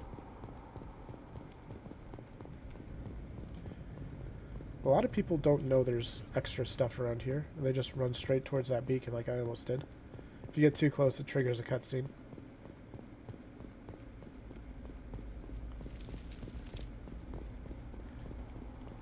Hey, something to decrypt here. I actually got that. I thought I hit the thing going around the wall. Nothing here. I don't know what this catwalk is for. But this is one of the more rare cutscenes over here. Most people never even see it. Is it over here? I think it's over there. Let's just hit this storage locker.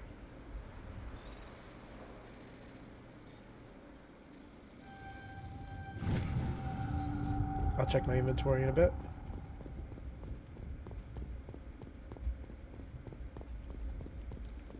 Right here. My God. It's like someone dropped a bomb. That must be where the Geth's ship landed. I've never seen a ship big enough to leave a landing imprint like that. Not in our fleet.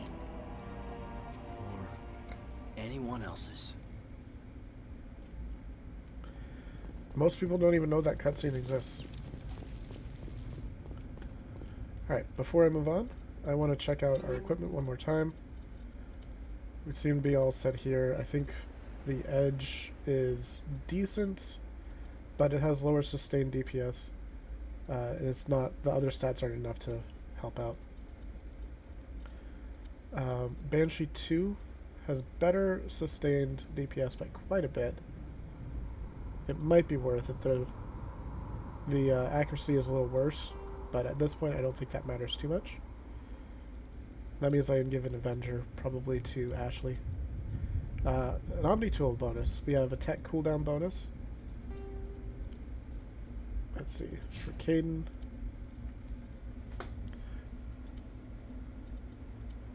Nothing useful. And for you, the Lancer is definitely better. Okay. 1,400 credits, that's not too bad. Do a hard save. Let's get the bastards. You said it. Eden Prime will never be the same again. And now, to become one with the beacon.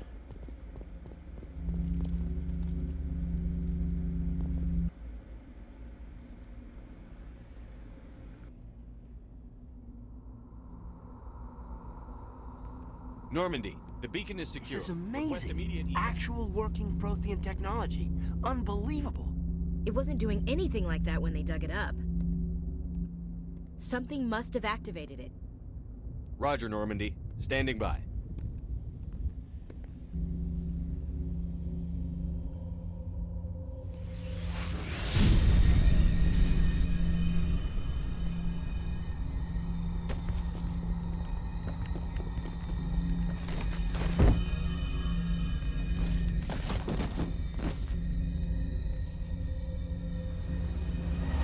Shepard!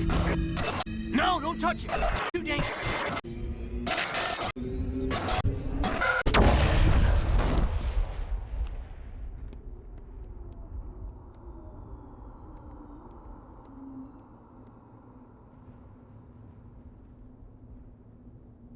Well, that's been Mass Effect 1. Thank you guys for watching. I guess we're dead now. I'll see you guys later.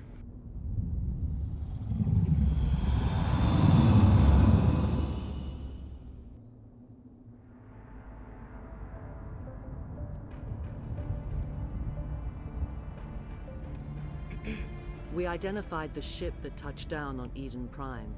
The Normandy, a human alliance vessel. It was under the command of Captain Anderson.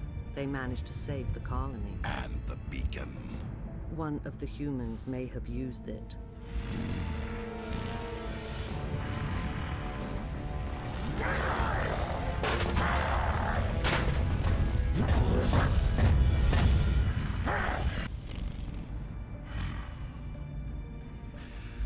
This human must be eliminated.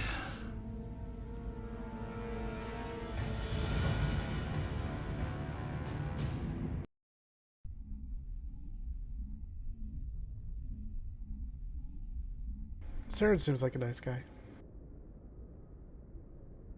Doctor, Dr. Chakwas, I think he's waking up.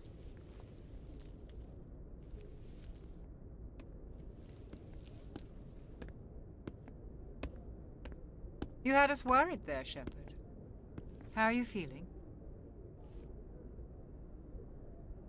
Minor throbbing. Nothing serious. How long was I out? About 15 hours. Something happened down there with the beacon, I think. It's my fault. I must have triggered some kind of security field when I approached it. You had to push me out of the way. Ashley is also wearing a Mass Effect 3 uniform. You can see pretty much all of the soldiers on board the Normandy that are part of the Alliance are wearing the Mass Effect 3 Alliance outfit, which I like a lot better than what they had in the original. You had no way to know what would happen. Actually, we don't even know if that's what set it off. Unfortunately, we'll never get the chance to find out. The beacon exploded. A system overload, maybe. The blast knocked you cold. The lieutenant and I carried you back here to the ship. I appreciate it. Physically, you're fine. But I detected some unusual brain activity. Abnormal beta waves. I also noticed an increase in your rapid eye movement. Signs typically associated with intense dreaming. I saw... I'm not sure what I saw. Death? Destruction? Nothing's really clear. I better add this to my report. It may... Oh, Captain Anderson. How's our XO holding up, Doctor? Well, all the readings look normal. I'd say the commander's going to be fine. Glad to hear it. Shepard, I need to speak with you. In private. Aye, aye, Captain. I'll be in the mess if you need me. Sounds like that beacon hit you pretty hard, Commander. Are you sure you're okay? See, this is where they say he's his XO. I think that's the only reference to Shepard being Anderson's executive officer until really late in Mass Effect 3. The outfit that Shepard is wearing is a lot closer to the Alliance uniform that they have in Mass Effect 1, except, of course, in the original it was far more blurry. They've definitely upgraded all of the resolutions of all of the textures. I don't like soldiers dying under my command. Jenkins wasn't your fault. You did a good job, Shepard. Chief Williams isn't part of the Normandy crew. I figured we could use a soldier like her. She's been reassigned to the Normandy. Williams is a good soldier. She deserves it. Lieutenant Alenko agrees with you. That's why I added her to our crew. Intel dropped the ball, sir. We had no idea what we were walking into down there. That's why things went to hell. The Geth haven't been outside the Veil in 2 centuries, Commander. Nobody could have predicted this. You said you needed to see me in private, Captain? I won't lie to you, Shepard. Things look bad. Nihilus is dead. The beacon was destroyed and Geth are invading. The Council's going to want answers. I didn't do anything wrong, Captain. Hopefully the Council can see that. I'll stand behind you and your report, Shepard. You're a damned hero in my books. That's not why I'm here. It's Saren, that other Turian. Saren's a Spectre, one of the best. A living legend. But if he's working with the Geth, it means he's gone rogue. A rogue Spectre's trouble. Saren's dangerous, and he hates humans. Why? He thinks we're growing too fast, taking over the galaxy. A lot of aliens think that way. Most of them don't do anything about it. But Saren has allied himself with the Geth. I don't know how, I don't know why. I only know it had something to do with that beacon. You were there just before that beacon self-destructed. Did you see anything? Any clue that might tell us what Saren was after? Just before I lost consciousness, I had some kind of vision. A vision? A vision of what? I saw synthetics. Geth, maybe. Slaughtering people. Butchering them. We need to report this to the Council, Shepard. What are we gonna tell them? I had a bad dream? We don't know what information was stored in that beacon. Lost Prothean technology? Blueprints for some ancient weapon of mass destruction? Whatever it was. Saren took it. But I know Saren. I know his reputation is politics. He believes humans are a blight on the galaxy. This attack was an act of war. He has the secrets from the beacon. He has an army of Geth at his command, and he won't stop until he's wiped humanity from the face of the galaxy. I'll find some way to take him down. It's not that easy. He's a Spectre. He can go anywhere, do almost anything. That's why we need the Council on our side. We prove Saren's gone rogue, and the Council will revoke his Spectre status. I'll contact the Ambassador and see if he can get us an audience with the Council. He'll want to see us as soon as we reach the Citadel. We should be getting close. Head up to the bridge and tell Joker to bring us into dock. Alright, now we're actually free to explore the Normandy for the first time. It's a nice little ship. There's not a lot here. We have a place to replenish our Medigel, which we haven't really used much of. I need to remember to use Medigel a lot more. Hey, Commander. Using Medigel is one of the achievements that I didn't get in my first run because I never really needed it. Let's see. Dr. Chakras? Yes, Commander? Is there something you need? How did you end up serving on an Alliance ship? I enlisted right out of med school. Earth always seemed boring to me. Too safe, too secure. I figured the colonies were teeming with exotic adventure. I wanted to travel the stars, tending the wounds of tough soldiers with piercing eyes and sensitive souls. Turns out military life isn't quite as romantic as I'd imagined. But humanity needs the Alliance if we want to keep expanding through the Traverse, and the Alliance always needs good doctors. So I stayed on to do my part. Ever think you made the wrong choice? Sometimes I think about opening a private practice back on Earth, or maybe taking a position at one of the new med centers out in the colonies. But there's something special about working on soldiers. If I left the Alliance now, I'd feel like I was abandoning them. What do you know about Captain Anderson? I've served with him for a few tours now. He knows when to let things slide and when to crack the whip. The crew knows he's seen pretty much anything they'll ever run into. And he cares about the people under his command. How well do you know the Lieutenant? I'd never worked with him before this mission. But he has an impressive service record, over a dozen special commendations. Tends to keep to himself, though. Maybe because of the headaches. It's not easy being an L2. What does that have to do with it? Well, most biotics now use the L3 implants. Lieutenant Alenko was wired with the old L2 configuration. Sometimes there are complications. What kind of complications? Severe mental disabilities, insanity, crippling physical pain. There's a long list of horrific side effects. Caden's lucky. He just gets migraines. I should go. Goodbye, Commander. There it is, the first I should go. Here's another benefit of the mods. You can refill your grenades just by clicking on this locker. Otherwise, you just have to pick up grenades from the missions you're in, which is kind of a little bit unwieldy, you could say. Here's the XO's office, or I guess the captain's office. Go speak to Joker when you're ready. Tell him to bring the Normandy into dock. Hi, Captain. Thought this was the XO's office. It's XO in ME2, I think. Glad to see you're okay, Commander. Alright, let's take a look around. What are these? Do we get more information? You can't really tell, but these are sleeping pods for the soldiers. I think they might be cryo, but I'm not entirely sure.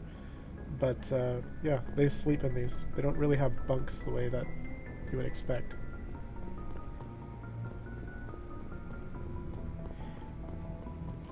I'm glad you're okay, Commander. The crew could use some good news after what happened to Jenkins. Soldiers die. Jenkins was a valuable part of this crew. Part of me feels guilty over what happened. If Jenkins was still alive, I might not be here. You're a good soldier, Williams. You belong on the Normandy. Thanks, Commander. I appreciate that. Things were pretty rough down there. Are you okay? I've seen friends die before. Comes with being a Marine. But to see my whole unit wiped out, and you never get used to seeing dead civilians. but things would have been a lot worse if you hadn't shown up. We couldn't have done it without you, Williams. Thanks, Commander. I have to admit, I was a little worried about being assigned to the Normandy. It's nice when someone makes you feel welcome. I think you're gonna fit in here just fine, Williams. Thanks, Commander. Now, a lot of people don't really like Caden and Ashley very much for various reasons, but I gotta say Ashley is a massive improvement over Jenkins. Jenkins just kind of running into danger, doesn't really think. That's a problem. Let's go down the elevator. Back when the original Mass Effect came out, this elevator was the slowest thing. I think it took me literally 5 minutes to go down this elevator, and I could just watch these squares on the side slowly tick up. Let's see. Squad members' locker allows you to assign equipment for them. New equipment can be purchased from the Rex officer. Hey, Commander. Looking for some extra supplies before you head out? What have you got? Whatever you want. Armor, weapons, mods. It's not standard Alliance issue, but that's not necessarily a bad thing. Well, as long as you don't mind paying for it. Why should I pay you for my weapons and armor? My stuff doesn't come from the Alliance. I have to purchase it myself, and it's not cheap. Hell, the licenses alone have set me back more than I'd like. But no licenses, no goods. Without the goods, I'm out of a job. What are licenses? Why do you need them? Manufacturers sell licenses. Each license allows me to buy and sell a certain brand of products. I already have several basic ones, but you'll need to buy more if you want me to bring in different brands. Many of the best licenses are hard to get, but they're well worth the cost if you can find them. What do the different manufacturers offer? There are too many for me to keep track of, but each license will explain what it's good for. How often will you get new items? Well, that depends on how many licenses you've purchased, but I'll rotate items on a regular basis regardless. And anytime we land someplace with a big enough port, I'll buy, sell, and trade whatever I can. Check back often. I need to move items quickly, so only the most basic items will be stocked consistently. Yeah, I don't know if you noticed this, but the choices sometimes shuffle around. It makes it really annoying to make sure you get everything. That's consistent in Mass Effect 1 and 2. They fix it mostly in 3, I think. Let's see what you've got. You bet, Commander. Alright, so they've got a lot of high-level stuff that's very expensive, 25,000 credits. I have nowhere near that much. Well, let's see. Grenade upgrade, Metagel upgrade, black market license. Let's grab a couple of these things. The black market license is a mod. It allows you to salvage black market items. I don't really know exactly what that does, but it's worth it. And now I'm out of credits. So let's see if there's anything I can sell. I've got a grenade upgrade. That's useful. Krogan armor. Turian armor. Wonder if we'll ever need those. I have a bunch of extra Avengers, so I'll sell them. They only need one movie after all. Pistols, a couple extra. So at this point, I'm not really trying to... Oh, cryo explosive grenade. And a high explosive grenade. That's nice. I'm not really trying to sell too much at this point. I'm just kind of limiting what garbage I have. We got the Mako. You can see Codex pops up every once in a while. And the Codex lets you know that there's some more information that you can dig into. As far as I know, there's nothing modded there, so I'm not really going to look into that. If you want to figure out what's in the Codex, you'll have to check it out yourself. It's just a lot of pretty much just talking. Very, very interesting information if you're into lore like I am. But doesn't really make for a great video. Definitely not for a great stream. Before I leave, we have an armor upgrade for toxic seals. It's better than nothing. Let's see if we have another mod here. Combat sensor, high caliber barrel, improved sighting. We might get the higher accuracy because we have a lower accuracy weapon right now. And we had a grenade amp right here. See, high explosive, Plus 13% damage, greater radius, 60 centimeters. It's not a lot, but it's something. And weapons force. And then we have cryo, which makes them have less accuracy. I think damage is going to be better. When I'm doing a grenade, I want it to explode. I want it to do damage. What else have we got? Shredder rounds, tungsten rounds. More damage against synthetics. Let's see. If I get... yeah, I think that's fine. I want to see which is better. 15% versus 25%, so that's a pretty clear upgrade. And then I might as well put something on these other ones. Armor piercing on the sniper, and I like to have a combat sensor on my sniper as much as possible. And on the shotgun, we'll do more damage, worse heat absorption and rate of fire.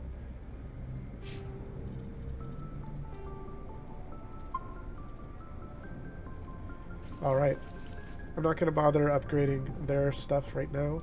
We have one more important person to talk to, and then we're going to head up to the bridge.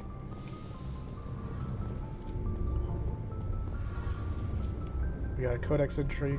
This just gives you a little experience, which is going to be useful for leveling up. Just making sure there's only one person in here, and it's Adams.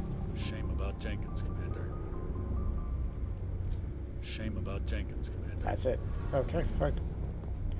We'll talk to him later. He'll have more to say. They kind of want to just shuffle you off to the Citadel at this point.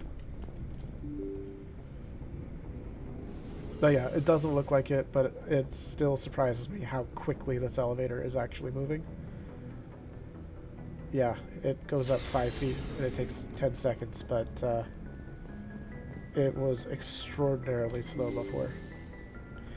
It's one of the best things about this game is they've massively upgraded the speed of all of the loading zones. Now let's talk to Joker. Good timing, Commander. I was just about to bring us into the I always Citadel. do this. I actually don't want to talk to Joker until later. Oh well.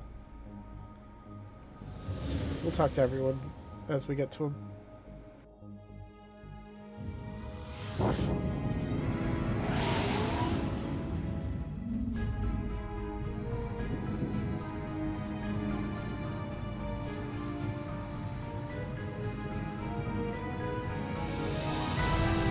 Welcome to the Citadel. One of the most impressive man-made structures in the entirety of Mass Effect. Look at the size of that ship. The Ascension, flagship of the Citadel fleet. Well, size isn't everything. Why so touchy, Joker? I'm just saying you need firepower, too. Look at that monster. Its main gun could rip through the barriers in any ship in the Alliance fleet. Good thing it's on our side, then. Citadel Control, this is SSV Normandy, requesting permission to land. Stand by for clearance, Normandy. Clearance granted. You may begin your approach. Transferring you to an Alliance operator. Roger, Alliance Tower. Normandy out. Normandy, this is Alliance Tower. Please proceed to Dock 422.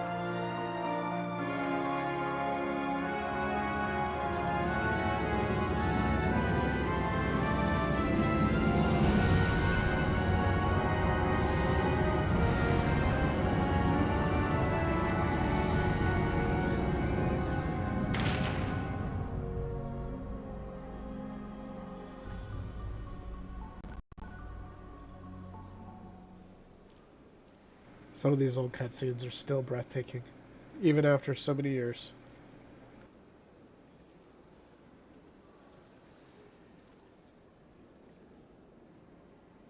This is an outrage!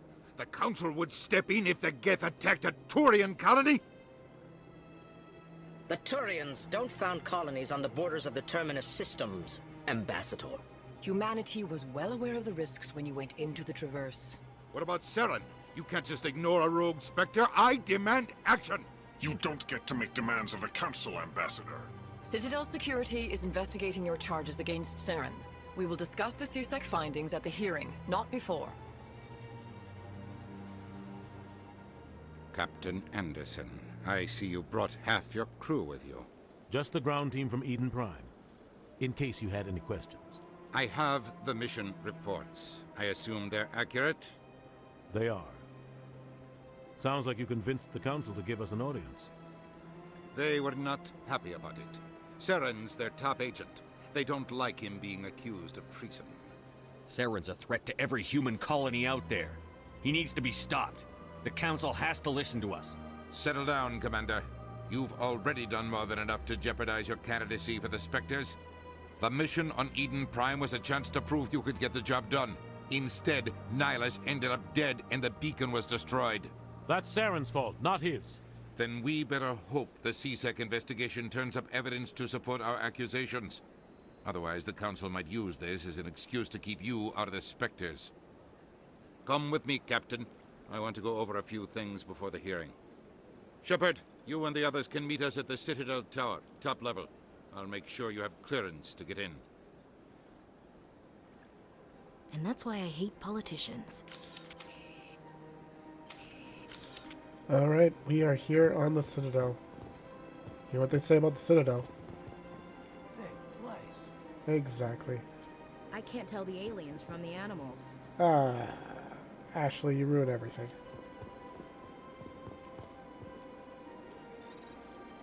Let's do some decryption. Let's do it correctly. Alliance Patrol Report. Captain Hendrickson reported some unusual energy readings during patrol of the Argus Road cluster.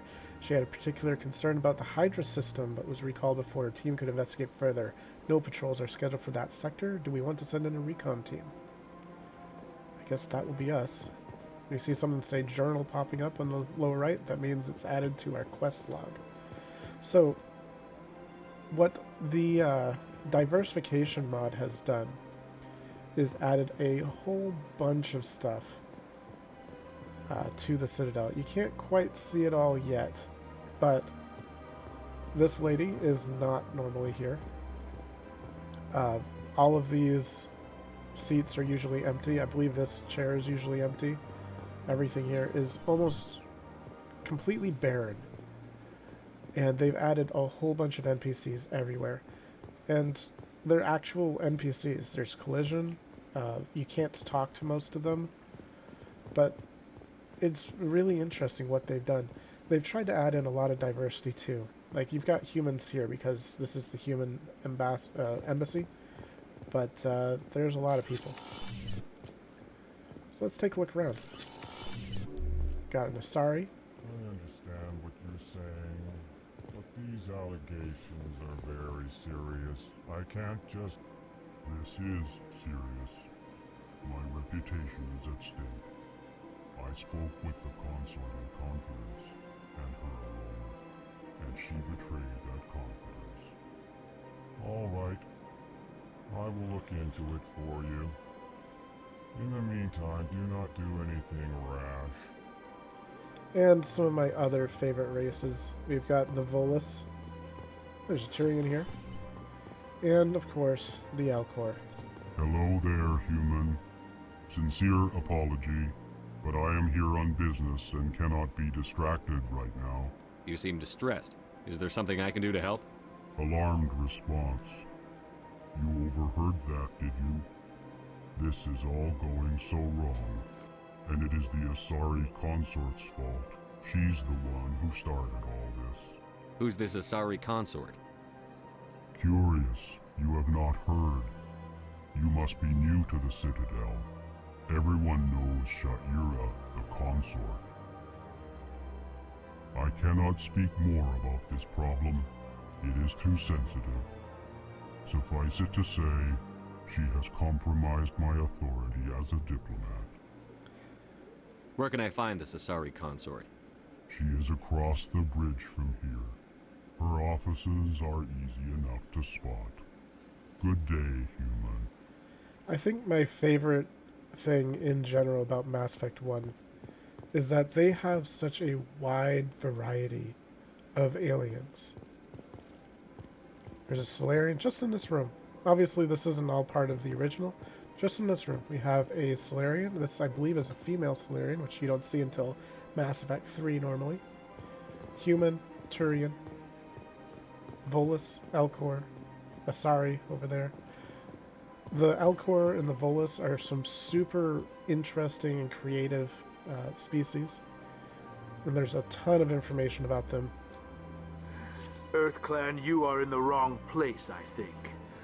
Your ambassador is next door in the large office. Chastising remark. Don't be so rude, Din. At least introduce yourself. I am Din Korlak, Volus ambassador. Is there something I can do for you, EarthClan? What is this place? You are in the embassy for the Volus and the Elcor. Your ambassador is next door, in his own office. In this shared space, I aid my fellow Volus when I'm not being interrupted. You seem to have a bit of a chip on your shoulder, Din. You humans are new to the Citadel, and yet the Council has granted you great favor. Chastising rebuke, Din. Your species has always been granted many concessions. Volus territory has expanded tenfold since coming to the Citadel. Details. We still have no real say in the decisions that affect Citadel space. So let's learn a little bit more about them. I'd like to know more about the Volus. I'm sure our history and culture would bore you, EarthClan. Actually, I would like to know more about your history. My people came to the Citadel shortly after the Asari and Solarians had discovered it. We were instrumental in establishing a standardized galactic economy. However, despite our long association with the Citadel and our many contributions to galactic society, we still do not hold a seat on the Council. Tell me about Volus culture. We are tribal by nature, but our ways are not violent. We barter and trade our lands and tribe members in order to increase status. Larger tribes often engulf smaller ones and eventually split again. Our society is very malleable, and our government is always shifting and changing. Since we're not physically adept, we trade our services for protection. What is it you do here? I look out for the best interests of the Volus people. No easy task considering how often we are overlooked by the Council. Chastising rebuke, Din. The Council favors your species greatly. You are naive. The EarthClan will be invited to the Council long before our species will. Why aren't the Volus or Elcor part of the Council? All species must prove themselves before they join the Council. All but the EarthClans, it would seem. Dismissive. Ignore the Volus ambassador, human. He is incorrect in his assessment. Really? How long have we been waiting? How long do you think we'll continue to wait? Bah, this talk is wasted on the humans. Goodbye, Ambassador. Yes, yes. Good day, EarthClan. So what he didn't tell you, and maybe someone else will, is that the reason why the Volus and Elcor are not part of the Council is because they can't provide the required military aid when requested. There may be a couple of physically adept Voluses and Elcor out there, but not very many. Pleased greeting. Human, it is always good to see your kind. I am Ambassador Kalen. Genuine query. Is there something I can do for you this day? One of my favorite things about the Elcor is their speech patterns. Why do you explain what you're about to say? Our people communicate less through words and more through scent and slight movements. Plainly, we discovered our vocal expression was not enough to convey the feelings of our conversations to other species. Why do you bother, Kalen? These EarthClan don't really care about our ways. Remorseful response, Din. You don't truly believe that, and if you do, I am very sorry for you. Tell me more about your species. Genuine enthusiasm. I delight in telling the history of my people. It is agreeable to share our culture with others. Tell me about the history and origins of the Elcor. The Elcor were just beginning to explore Council space when the Asari first made contact with us. With their help, we discovered the relay closest to our system, and from there the Citadel. Proudly, within one lifetime we established a regular route to the Citadel, and quickly became one of the more active species living on this great station. I'd like to know more about the culture of the Elcor. Frankly, we Elcor prefer the safety and familiarity of our own colonies to the confines of space travel. Our society is built on small, tight-knit groups. Though we are always welcoming to outsiders, our government tends to be very stable. Our people are not very comfortable with sudden changes. What do you do here? Modestly, I work to bring the problems and the requests of the Elcor groups to the attention of the Council. Ha! They only give us these positions to keep us quiet. The Council doesn't care about our races. Chastising rebuke. Your tone is inappropriate, Din. This human is not to blame for your malcontent or your misconceived suspicions. Goodbye, Ambassador. Sincere farewell. Good day to you, human. Enjoy your time on the Citadel. I think the only downside to having the Elcor and Volus so close to the human embassy is that it kind of brings a more boring, subdued beginning to the game. And you just got out of the only action in the first several hours of the game. And then you see that and you're like, oh boy, is this what I have to look forward to? But in my opinion, this game has a ton to offer. There's an Asari. Welcome to the Presidium. Allow me to be your guide. Once more, I'm going to point out, here's a female Turian. We didn't see female Turians in Mass Effect until Mass Effect 3. They've been added in the diversification mod. You can tell the females apart because of their head crests. Here's a female Turian. This is a male Turian. You can see the crest point back further. And she doesn't have the spikies. Good day, Commander. The human ambassador is up the stairs, first room on the right. You know who I am? Yes, I receive reports on all newly arrived dignitaries and notable people. What is this place? This is the Presidium. More specifically, you are at the Citadel embassies. If you have more questions, please access Avina. What's that? Oh, Avina is the virtual guide for the Citadel. Feel free to access the terminal yourself. What's your name? What do you do here? My name is Safiria. I'm the administrative assistant for the embassies. You seem to be distracted. The embassies are the hub of all Citadel politics. When you represent trillions of citizens, it tends to get a little busy. I should be going now. Have a pleasant day. And we leveled up by talking to people. Welcome to the Presidium. Allow me to be your guide. So here's Avina. It's just a lot of talking, so I'm going to skip out on her for now. Because we got some other stuff to do. Our goal right now is to go talk to the Council. But we have a few things that I want to do before that. Just want to explore this area real quick. Human, delighted, welcome. It is good to meet you. It is good to meet you.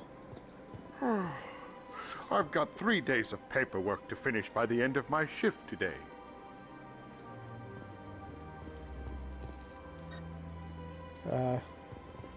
Doesn't seem very talkative. You can usually tell the female Solarians apart by the fact that they wear these headdresses. The male Solarians typically do not.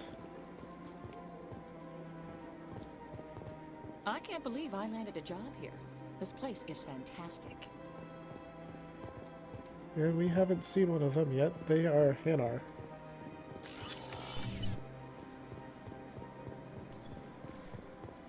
Let's see. I'll save that room for next. Let's go in here first. A little bit of a bar. Hello, Commander. Can I get you something? What have you got? Information, mostly. Would you like to know about some points of interest nearby? What's going on around here?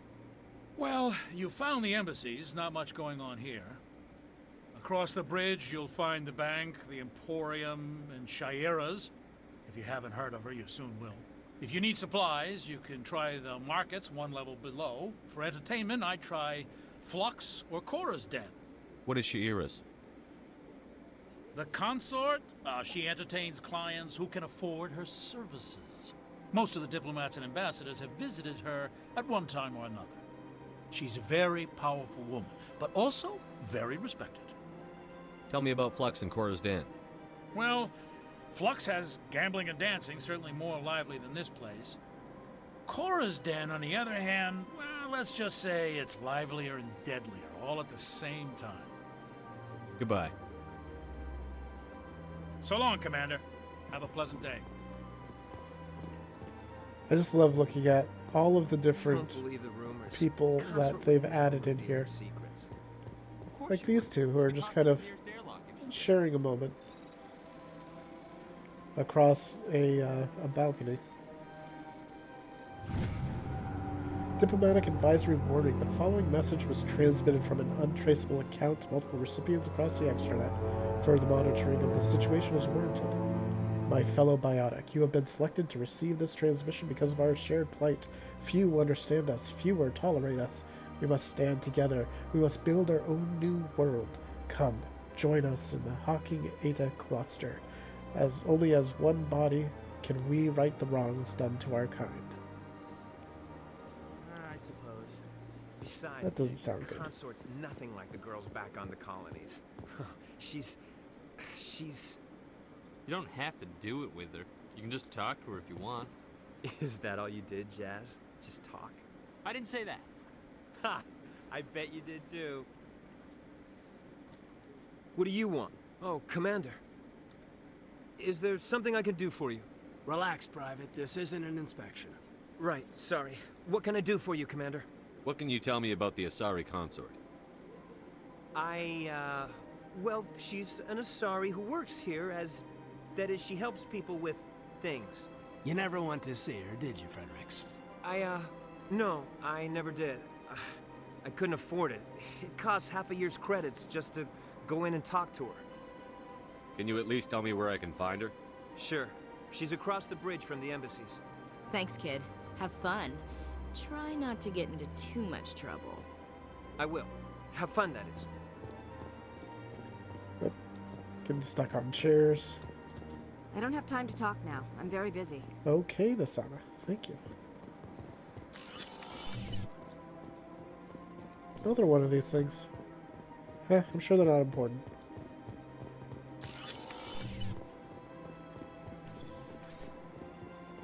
A diplomat here. This place seems strange. I wish there were more humans around. A lot of these people give out quests at some point, but right now not much going on. Interesting with CSEC uniforms. Here's that Asari we saw talking to the Turian. And over there is the human embassy. They've got a full-blown meeting going on over... Is that a Volus in CSEC? Interesting.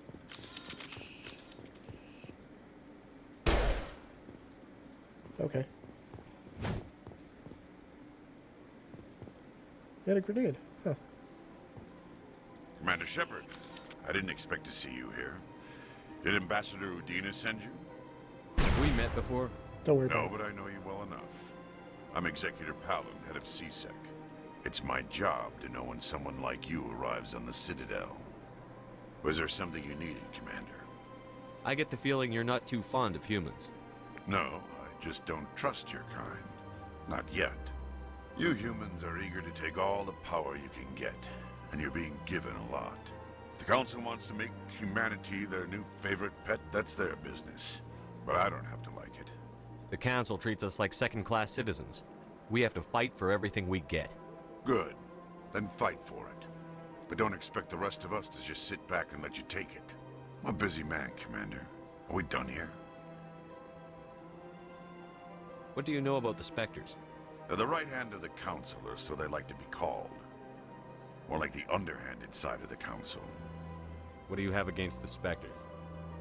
I can't abide any organization that considers itself above the law. Especially when it's left up to each individual Spectre to decide when and how to bend the rules.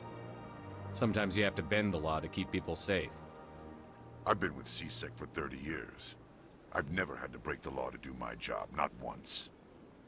Yeah, right. You expect us to believe none of your officers are corrupt?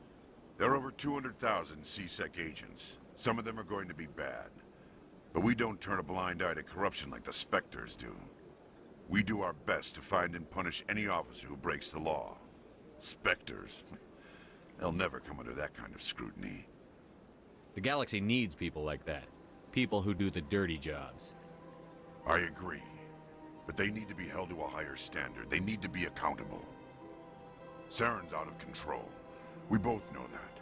But because he's a Spectre, the Council doesn't want to do anything about it. Is that the kind of person this galaxy needs? But not all Spectres are like Saren. True. But the potential is always there. Tell me about CSEC. CSEC provides necessary police and security services throughout the Citadel. We're a civilian government agency, though many of our members have had military training. Of course, as the CSEC representative to the Council, I spend most of my time liaising between the two. Tell me about your investigation into Saren. Sorry, Commander.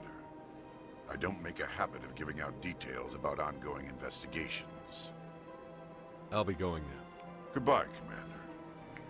If you look really closely at each of these individual races, especially, hi George, especially the Asari, the Turians, the Solarians, they all are massively upscaled with new facial features, new construction, new eyes mostly. The humans definitely have upgraded eyes as well. The Turians have special bird-like eyes. Yeah, we had a bunch of options in the mods for what they would look like. I tried to stay as closely original as possible. It does look pretty good. I'm really happy with how the modders have taken control of this game and really made it into something extra special, extra unique and interesting. Like, just adding in the female Turians, the female Solarians, is huge. Something that was just completely missing from the game. And it's now part of the first game. Before you get anywhere else, one of the first people you see is something that we had to wait for 3 whole games. I am heading towards our next objective. Often I'll like to just spend a whole bunch of time just scoping around everything on the Citadel, but I think, because I'm streaming, I would like to head right up to the Council and open up the next leg of our mission, and we can come back and explore stuff around the Citadel later.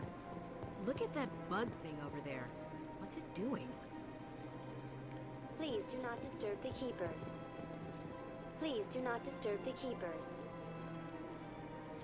Please do not disturb the keepers. You can't stop me. And here is the famous Citadel Tower elevator, where you would have literally 10-minute long load screen. No, not quite that long, but super long loading screens where you would just stand here in awkward silence. So they added in. I doubt it. We've made our reports. Now we just have to trust Ambassador Udina. No, we don't, sir. They added in a whole bunch of these conversations. Wow, it's very blurry for some reason. Anyways. About halfway through the conversation, what is the holster button? Is it H? It is H. About halfway through the conversation, you see the press spacebar to skip. Saren's hiding something. Give me more time. Stall them. Stall the Council? Don't be ridiculous. Your investigation is over, Garrus.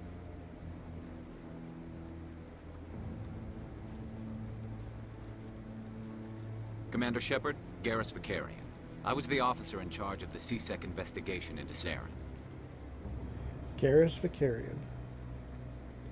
Yeah, I'd never played Star Wars The Old Republic, Um, I mean, I think I played a very small amount of it. I wanted to play a lot more, but I never really got around to spending the time on it. What I've seen of it, though, is really interesting. There's so much information there. I believe BioWare also worked on that, too. Sounds like you really want to bring him down. I don't trust him. Something about him rubs me the wrong way.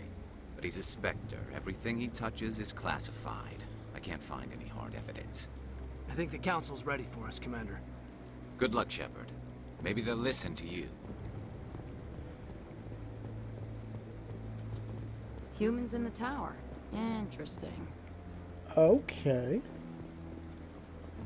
That's gotta be a new voice line. From the mod. Try not to break anything. You should try the human ambassador if you have questions. Yeah, exactly, Faye. There's no female Turians in Mass Effect 1 or 2.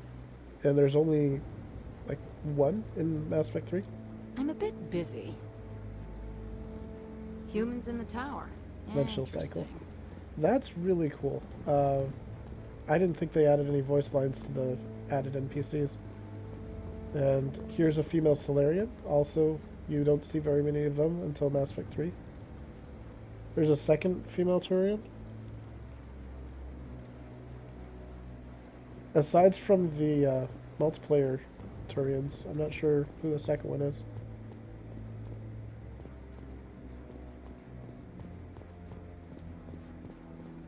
There's a couple of multiplayer options, though.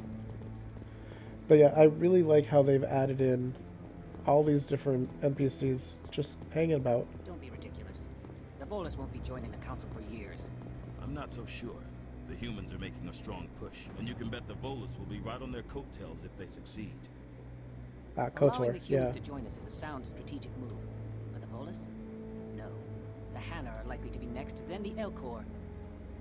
You may be right, though the Hanar need to lighten up a bit first. You just don't like them because you have trouble understanding them.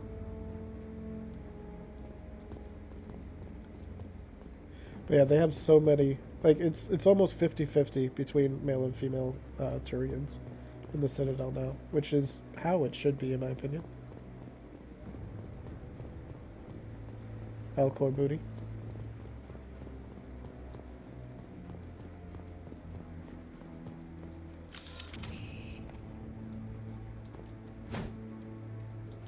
Anyways. Captain Anderson. The hearing's already started. Come on.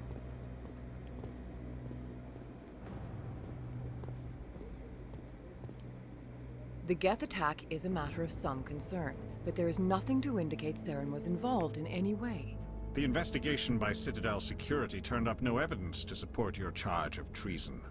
An eyewitness saw him kill Nihilus in cold blood. We've read the Eden Prime reports, Ambassador. The testimony of one traumatized dock worker is hardly compelling proof. I resent these accusations. Nihilus was a fellow Spectre and a friend. That just let you catch him off guard. Captain Anderson, you always seem to be involved when humanity makes false charges against me. And this must be your protege, Commander Shepard, the one who let the beacon get destroyed.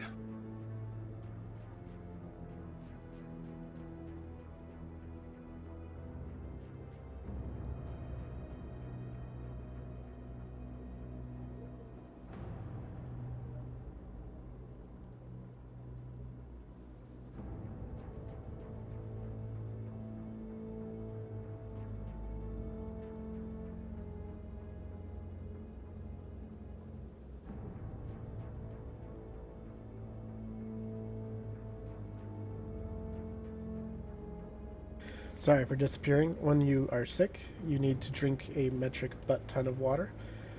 Anyways. The mission to Eden Prime was top secret. The only way you could know about the beacon was if you were there. With Nihilus gone, his files passed on to me. I read the Eden Prime report. I was unimpressed. But what can you expect from a human? Saren despises humanity. That's why he attacked Eden Prime. Your species needs to learn its place, Shepard. You're not ready to join the Council. You're not even ready to join the Spectres. He has no right to say that. That's not his decision. Shepard's admission into the Spectres is not the purpose of this meeting. This meeting has no purpose. The humans are wasting your time, Counselor, and mine. One thing I really like about this particular mod for Saren, in the original, Saren has, at this point, received a whole bunch of synthetic grafts on his face. It looks very, very obviously not a good person. This kind of turned him away from the, thumb-twiddling villain that he definitely is in Mass Effect 1. It made him maybe a little more reasonable. I don't know. I really like that they changed his outfit, because that outfit is pretty cool. Saren's hiding behind his position as a Spectre. You need to open your eyes. What we need is evidence. So far, we've seen nothing. There is still one outstanding issue. Commander Shepard's vision. It may have been triggered by the beacon. Are we allowing dreams into evidence now? How can I defend my innocence against this kind of testimony? I agree. Our judgment must be based on facts and evidence, not wild imaginings and reckless speculation. Do you have anything else to add, Commander Shepard? You've made your decision. I won't waste my breath.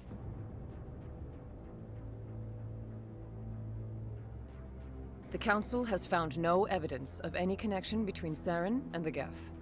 Ambassador, your petition to have him disbarred from the Spectres is denied. I'm glad to see justice was served. This meeting is adjourned.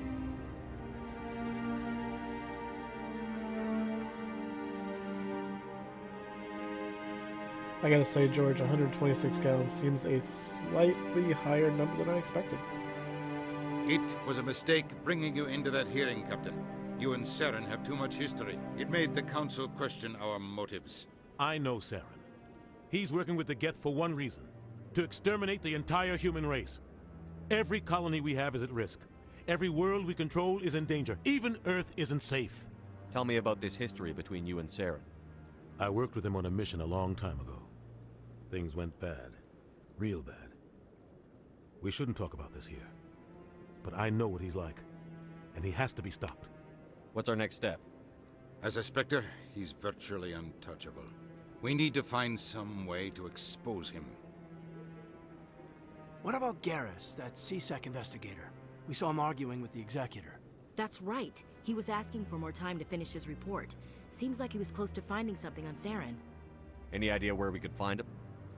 I have a contact in CSEC who can help us track Garrus down. His name is Harkin.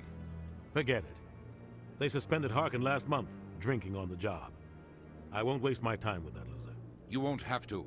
I don't want the Council using your past history with Saren as an excuse to ignore anything we turn up. Shepard will handle this. You can't just cut Captain Anderson out of this investigation. The Ambassador's right. I need to step aside. I need to take care of some business. Captain, meet me in my office later. Harkin's probably getting drunk at Cora's Den. It's a dingy little club in the lower section of the wards. Maybe there's another way to find evidence against Saren. You should talk to Barla Vaughn over in the financial district. Rumor has it he's an agent for the Shadow Broker. The Shadow Broker? An information dealer. Buys and sells secrets to the highest bidder. I've heard Barla Vaughn's one of the top representatives. He might know something about Saren, but his information won't come cheap. Hey, Syra. Welcome. You and Saren have a history. What happened?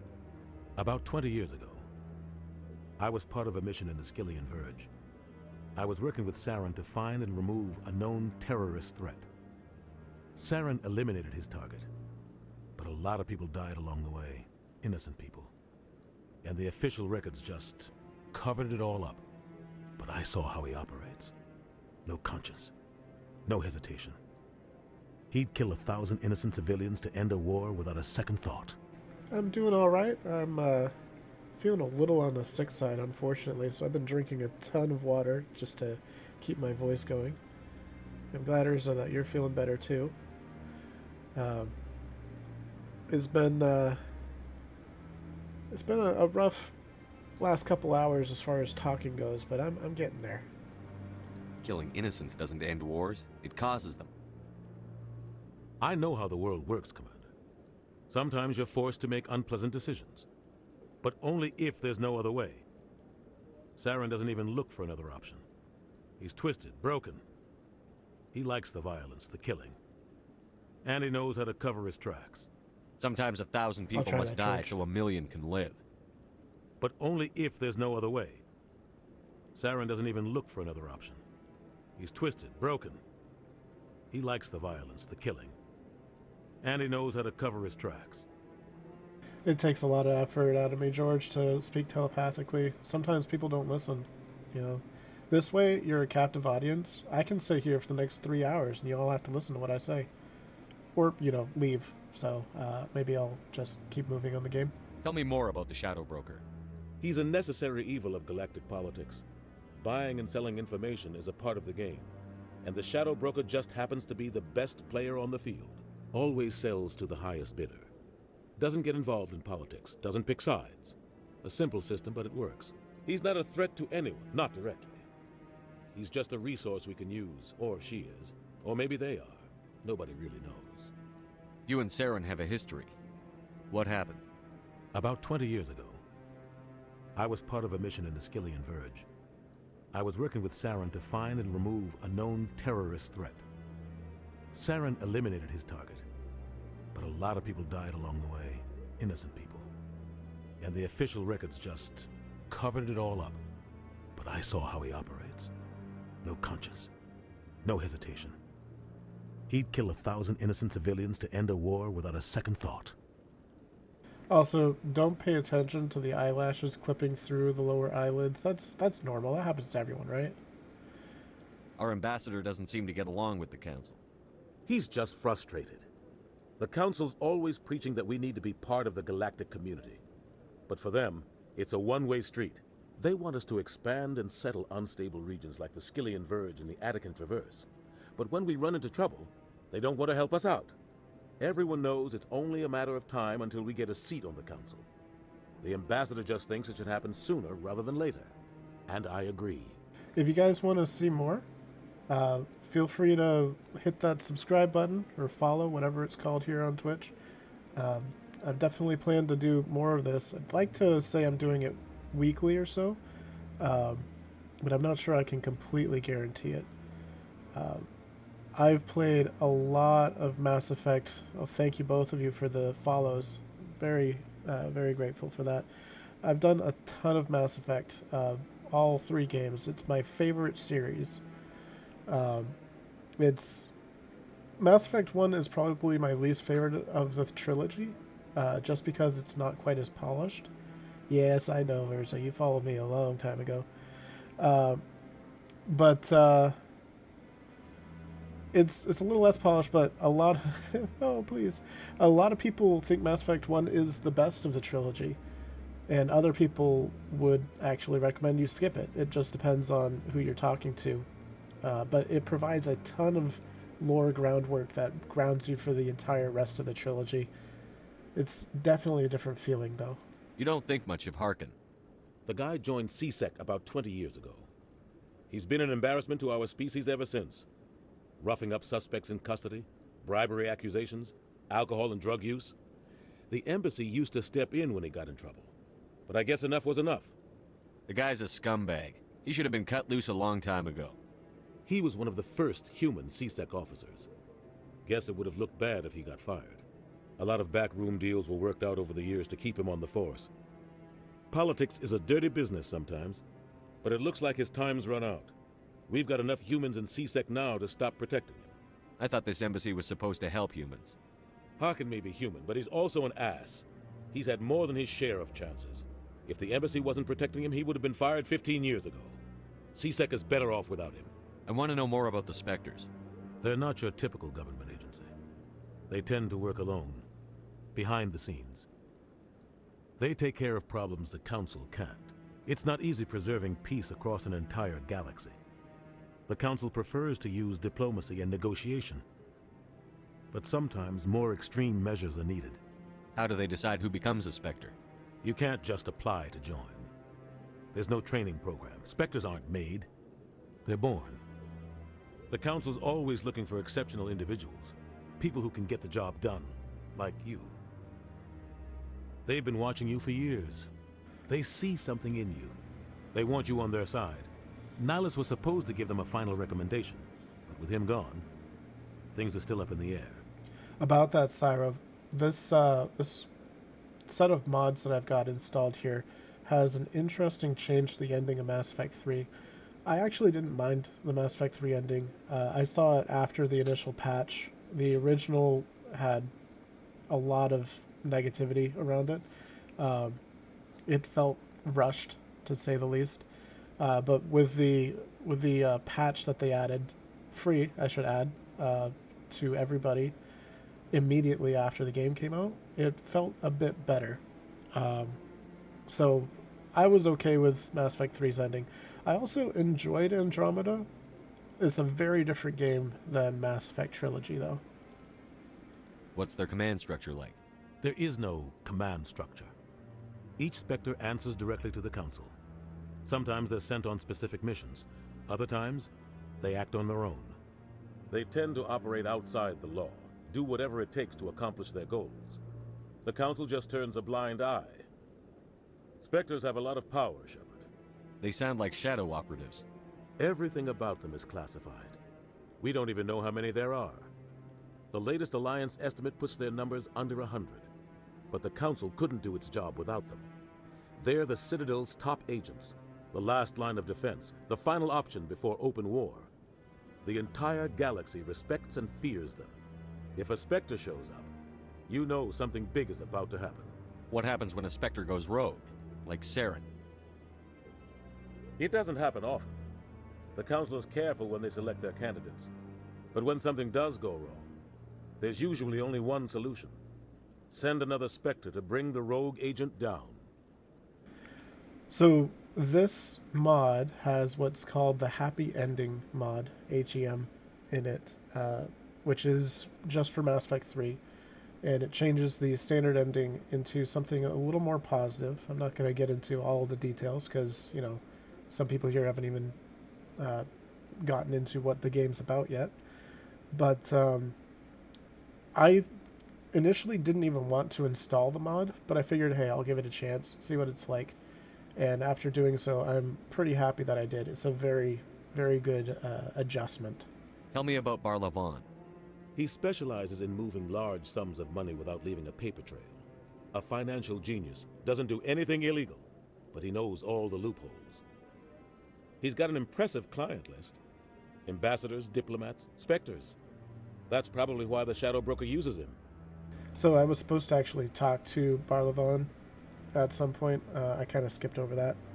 You and Saren have a history. Oh, I already saw what this. happened?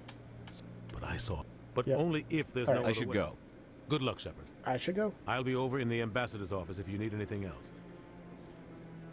All right, we have a few more things we can do, or we need to do before we can actually get back into combat stuff. This game is actually fairly short if you just blitz right through the combat that's required.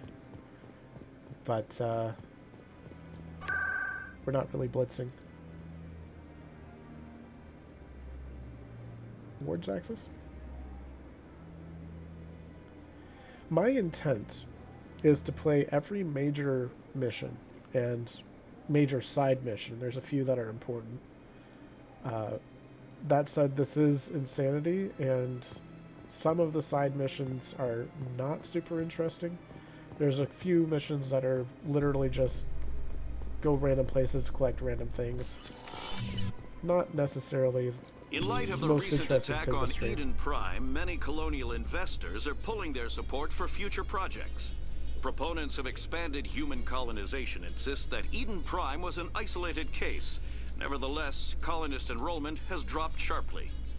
Many colonial proposals are on hold until backers have some reassurance that human colonies will be adequately protected. But yeah, these These loading screens are much shorter than they used to be. I could have skipped that like 2 seconds into it, but I kind of like listening to them until they start repeating. You think we'll find him down here? Alright, before we get much further, I want to upgrade all my stuff. Marksman under Sentinel, that's interesting. I guess I don't have pistols. Well, I guess that makes sense. Let's see. I want to get Overload. And what can I unlock? Anything? I can unlock Medicine, I think. And get Neural Shock. So my goal when I start leveling here is to just unlock as many things as I can as quickly as I can. And I also want to kind of upgrade decryption and electronics as much as I can because that helps with a whole bunch of stuff. Let's see, shield boost will be helpful for her. And let's get adrenaline boost as well.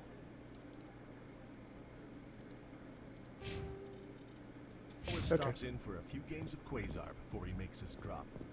Fist is gonna be pissed if we take down. So yeah, I could spend a whole bunch of time talking to everybody here, but there's a few important things I should do, a few less important things I might be doing.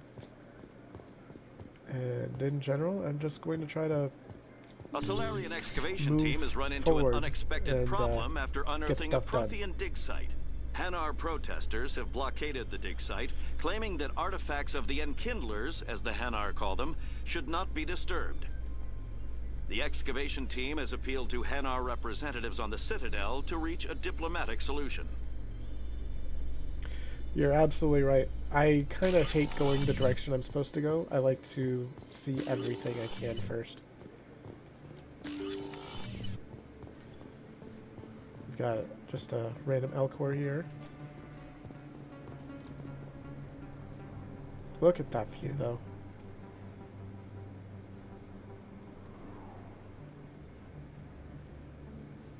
Big place. Thanks, Caden.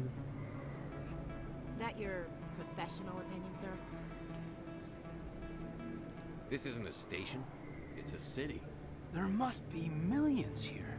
It can't be possible to track everyone coming and going. This makes Jump Zero look like a porta-john, and it's the largest deep space station the Alliance has. Jump Zero is big, but this is a whole nother scale. Look at the ward arms. How do they keep all that mass from flying apart? The Council represents more races than I thought. No wonder they're careful with newcomers. They probably just want to keep everything running. It has to be hard keeping all these cultures working together. Or maybe they just don't like humans. Why not? We've got oceans, beautiful women, this emotion called love. According to the old vids, we have everything they want. If you expect to get me in a tinfoil miniskirt and thigh-high boots, I want dinner first. That can be arranged. Sir. That will be enough, Chief. At ease, Lieutenant. Can't see her in a skirt anyway. Damn straight you can't. Ready to move out, sir.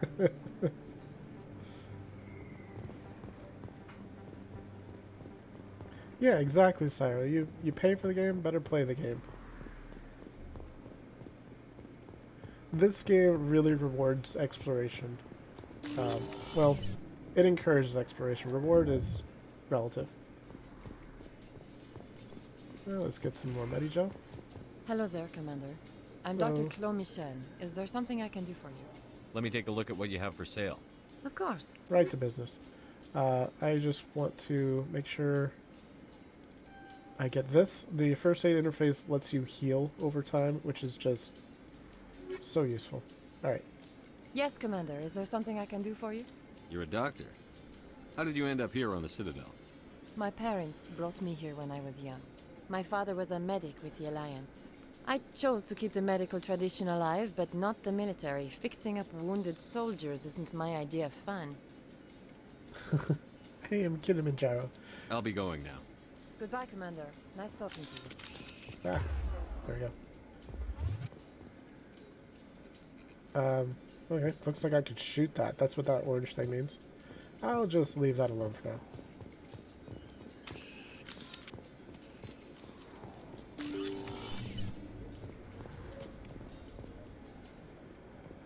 we're overlooking the Serpent Nebula. I don't know if that's actually a real place. I assume it is. A lot of the interesting features in the Mass Effect galaxy are based on real astronomy. And of course, they've added Shepard? Excuse me, Commander Shepard. they've added a whole bunch. Hello? I'm Emily Wong. I'm an investigative journalist working here on the Citadel. Could I have a moment of your time? I suppose. What do you need? I've been hunting for evidence of corruption and organized crime on the Citadel, but there are places I can't go. I was hoping you might share anything you find during your own investigation. I can make it worth your time. You've got to have access to better sources. Why contact me? I'm using every source I can find, but I think I've got a better shot with you. According to your file, you survived back on Akuz when everyone else in your squad got killed. If anyone can find the worst elements of the Citadel and live to tell about it, it's you. How do you know that my investigation is going to uncover anything you need? You wouldn't be investigating if it weren't big. And if it's big, it's something I'd like to hear about. How do you know I'm investigating anything here on the Citadel? I'm a good journalist, Commander Shepard. Word gets around. All right. Sounds like a good cause. If I find any information, it's yours. Thank you, Commander. You won't regret it. Emily Wong is my favorite reporter on the Citadel. Out of the two that we meet. Alright. I'm heading generally in the correct direction. I don't think you bought this here. I don't sell this much. This is one of my favorite little side conversations. I'm not going to listen to the whole thing, but it's very interesting. Hello, Earth Clan. No doubt you've just come back from the colonies. Will you be needing supplies? Show me what you've got. Most excellent. I am sure you will find something pleasing. My favorite part about that conversation, though, is... we gotta grab this license if we can afford it, just barely. Is that it continues all the way through Mass Effect 2 and 3. So you get to continue that conversation all the way to the end of the game. Is that... You're Commander Shepard, the hero of Eden Prime. I am so honored to meet you. Why does his hair look like mine? Nice to meet you. And you are? My name is Conrad. Conrad Werner. They say you killed more than 100 Geth on Eden Prime. I mean, it was more like 8. I spend most of the time trying to stay alive and help the colonists. Hey, I know you're probably busy, but do you have time for a quick autograph? Anything for a fan. Here. Thanks. I really appreciate it. My wife is going to be so impressed. I'll let you get back to work. But next time you're on Earth, I'd love to buy you a drink. Thanks again. Yeah, you seem nice.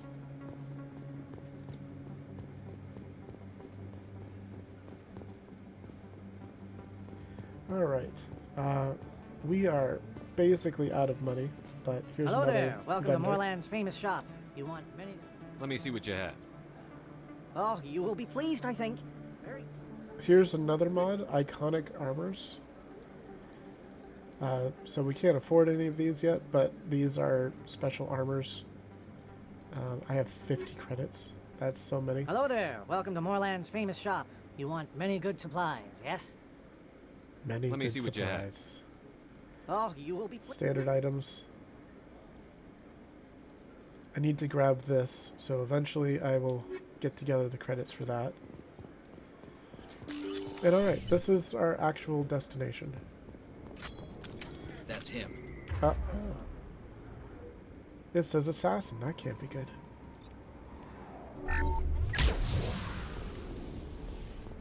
Can I take you? Oh, I have a shotgun. Powering up.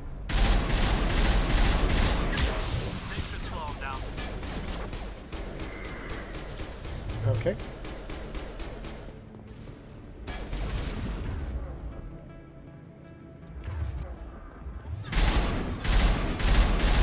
Is that a female Turian assassin? I guess we're on the right track. It was. Interesting. I'm going to be pointing that out a lot just because they kind of don't exist in the original game. Oh yeah, this is an M-rated game, so there's this. And I can lean forward too.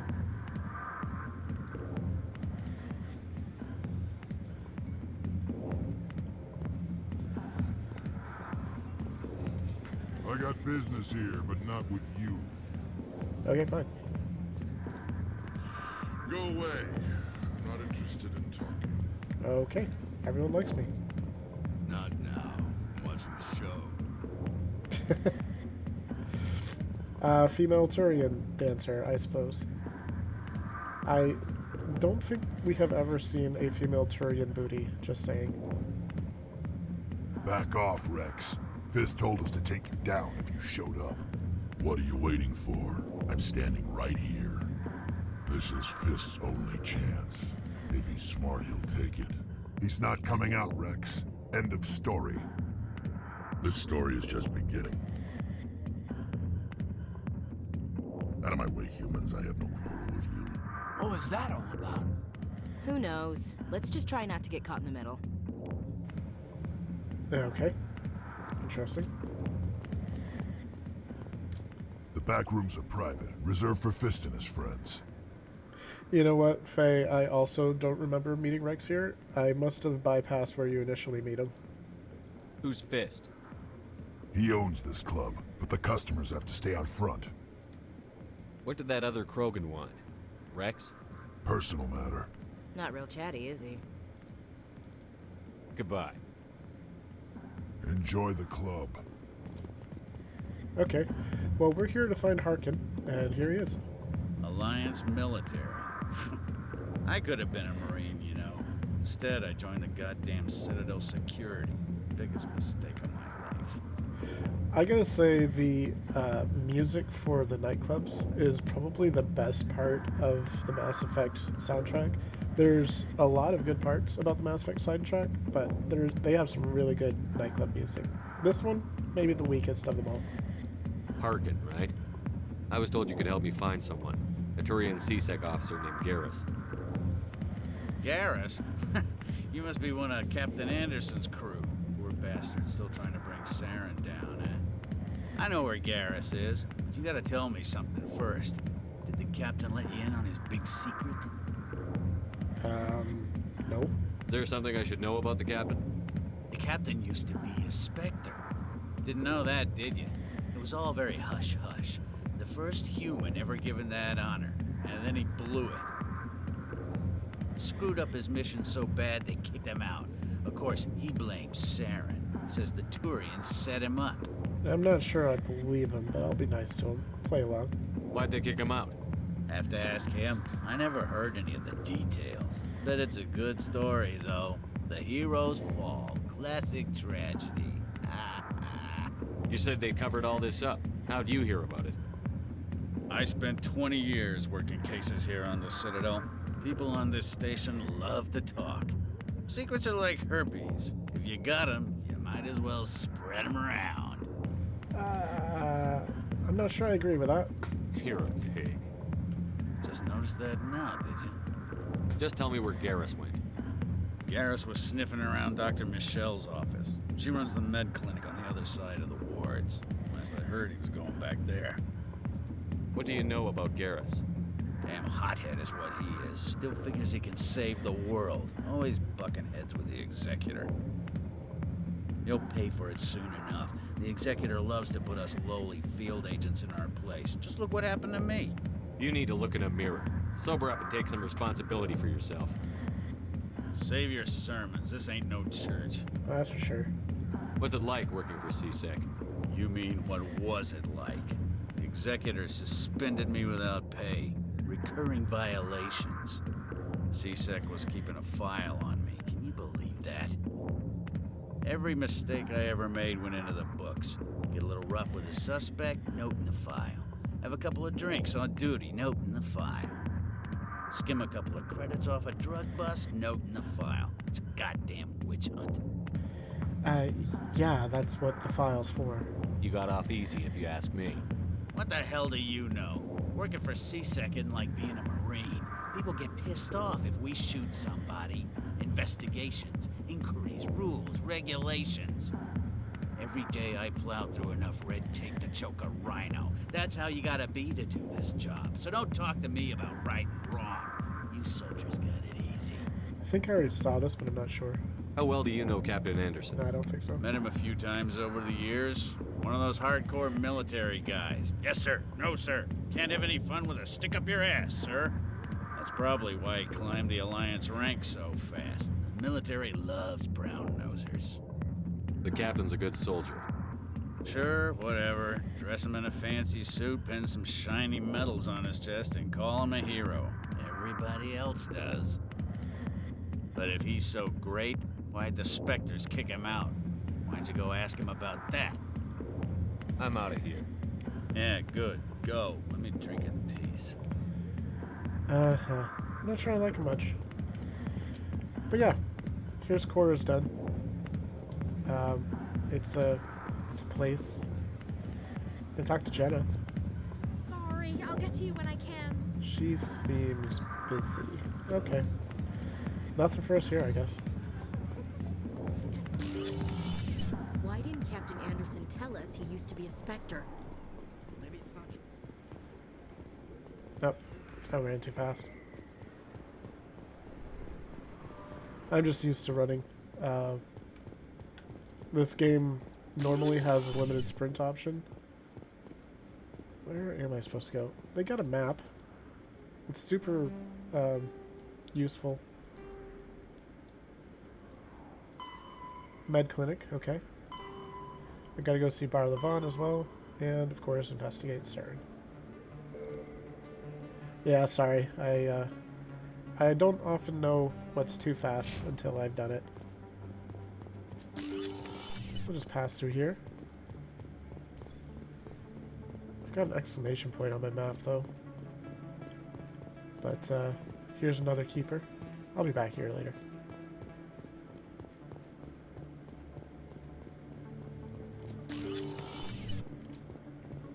The exclamation points on the map, of course, are quests somewhere. And it's gone now. Cool. I didn't want to do a quest anyways. Maybe it's upstairs? Yeah, I think it was. Okay.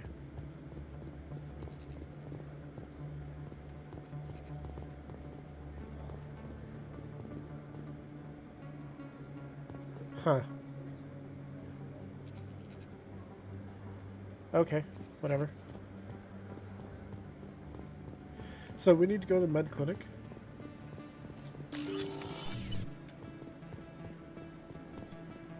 Which we already went there before. I am glad that we have infinite sprint on the Citadel. It was one of the more annoying things. You just kind of could only sprint for like 30 seconds. We got another rapid transit. I think that's everything we need to do here. I didn't tell anyone, I swear. That was smart, Doc. Now if Garrus comes around, you stay smart. Keep your mouth shut or... Who are you? Let her go. Ah!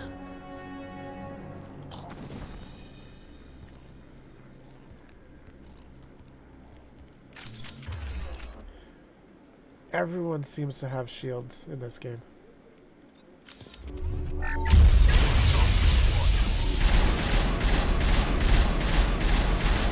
He's running too fast.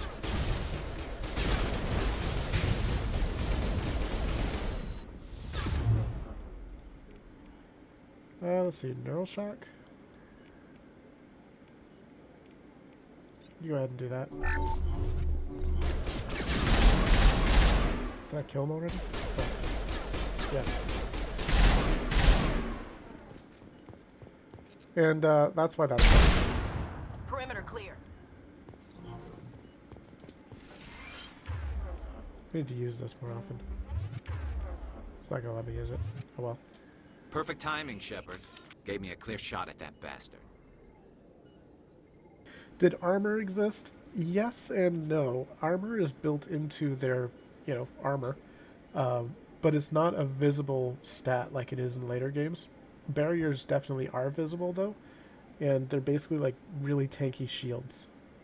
What were you thinking? You could have hit the hostage. There wasn't time to think. I just reacted. I didn't mean to... Dr. Michelle, are you hurt? No, I'm okay. Thanks to you. All of you. I know those men threatened you, but if you tell us who they work for, we can protect you. They work for Feast.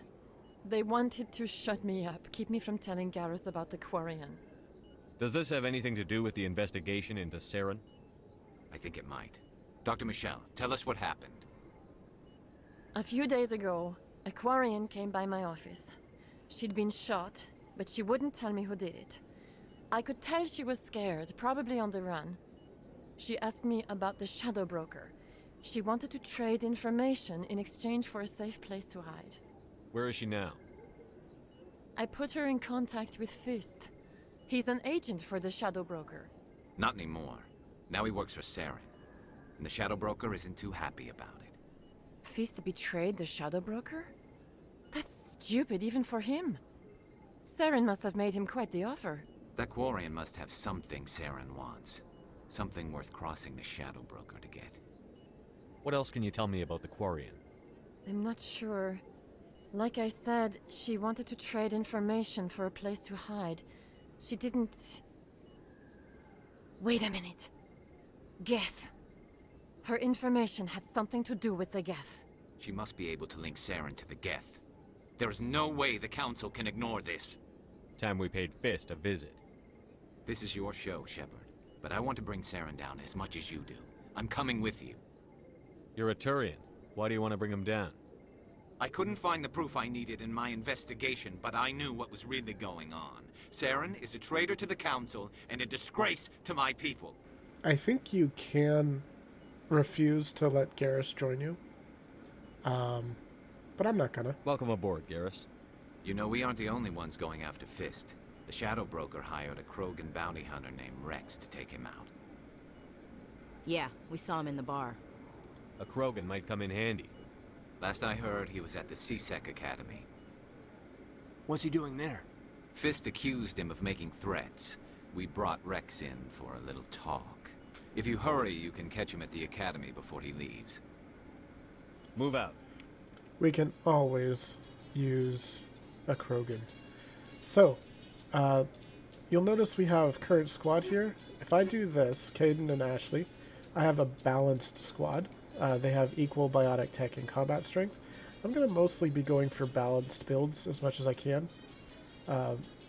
You definitely can't tell from these silhouettes who these people are at all. But there's a couple of options that will be unbalanced. So if I ever take this character, who none of us know who that is, or this one, it will just always be unbalanced. But we just got Garrus to join us.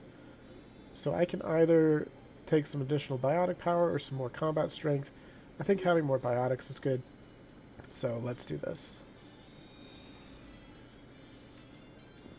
I always want to take Garrus whenever I can. I want to take a good look at him. He seems to have the Avenger Assault Rifle. I think that's what that is. So let's level him up a bit. He's got 10 points. Let's get Overload, or Damping.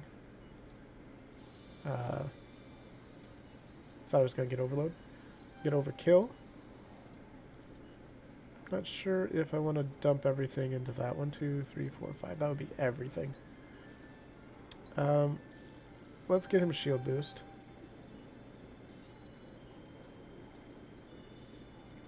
And maybe just Turian Agent for a bit. I will get him Sniper Rifles in a bit, but that's a little ways away. Let's make sure he has decent equipment. He cannot do medium armor yet. And because he's a Turian, normal armor doesn't fit him, so we can only do special armor for him. He's got the Lancer weapon, so he can't be upgraded. And yeah, no upgrades for him yet. A little while since the save.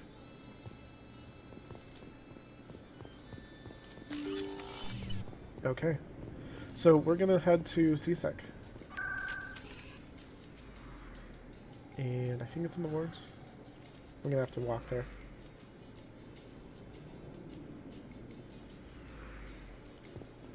And I can't walk there that way. Is it in the Presidium? It might be the Presidium.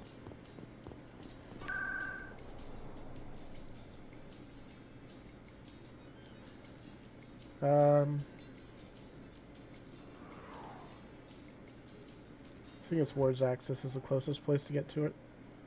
So, you were asking about barriers earlier.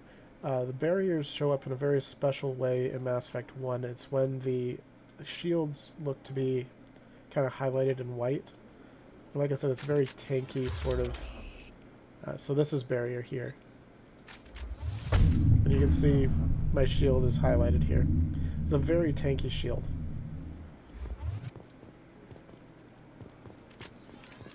And it lasts a good amount of time, too.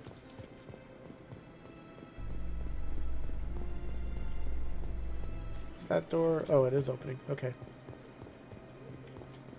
Well, Garrus, any regrets about leaving Citadel Security? Fighting a rogue Spectre with countless lives at stake and no regulations to get in the way? I'd say that beats CSEC. Well, we don't lack for excitement, that's for sure.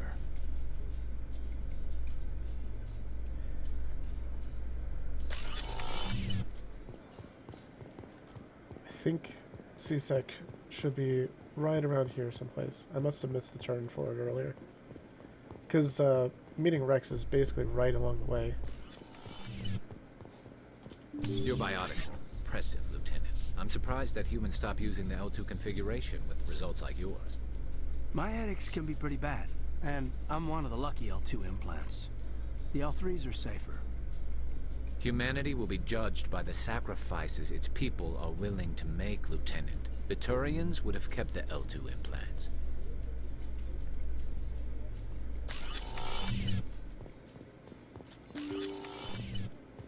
Nope, I'm just right back here. I'm certainly not lost at all. I know exactly where I'm going.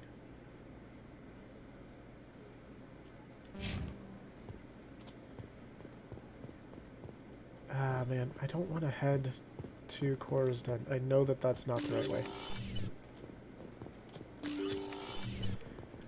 Alright, CSEC is this way. Is it down?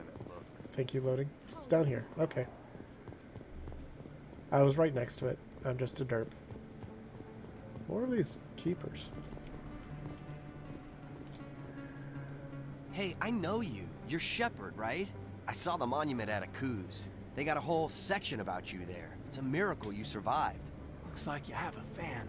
I'm sorry, I just never thought I'd meet someone like you in person. My name's Lang, Officer Eddie Lang, Citadel Security. It's an honor to meet you, Commander. What are you doing down here in the wards? Anything I can help you with? I'm sure he has important stuff to say. I have to go. Right. You're probably real busy. Well, see you around, Commander. But I'm feeling real busy.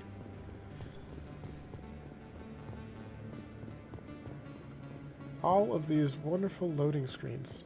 Binary Helix has settled out of court with a Krogan group that had accused the Genetics Corporation of fraud. The Krogan group had contracted Binary Helix to perform studies with a long-range goal of curing their genetic sterilization. The group later sued for a return of investment money when the study produced no viable results. Genetic sterilization, that sounds unpleasant. To say the least. Oh, there he is. Hey, Rex. Witnesses saw you making threats in Fist's bar. Stay away from him. I don't take orders from you. This is your only warning, Rex. You should warn Fist. I will kill him. You want me to arrest you? I want you to try.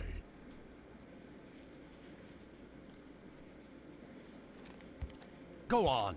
Get out of here. Do I know you, human? My name's Shepard. I'm going after Fist. Thought you might want to come along.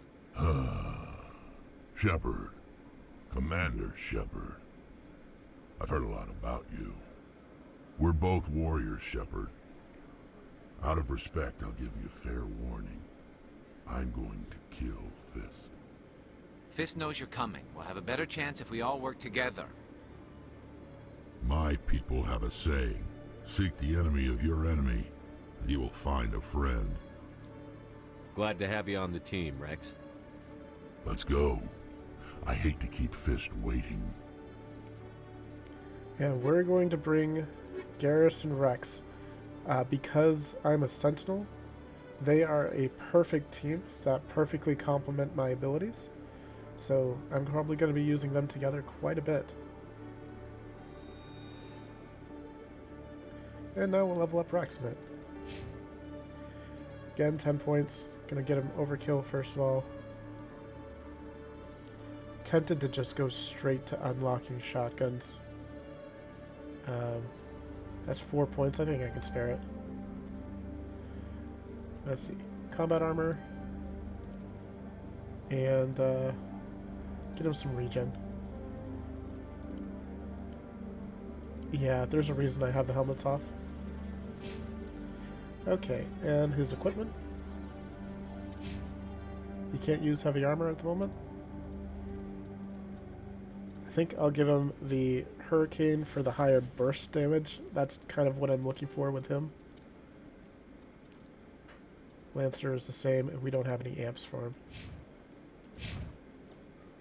Now, I could mod his stuff, but for now, I just want to head to quarters done. That's the way back up to the Presidium, I believe. No, wait. No, that's the way back up to our ship. If we go up there, we will find the Normandy. But we don't need to go there. Quarters done.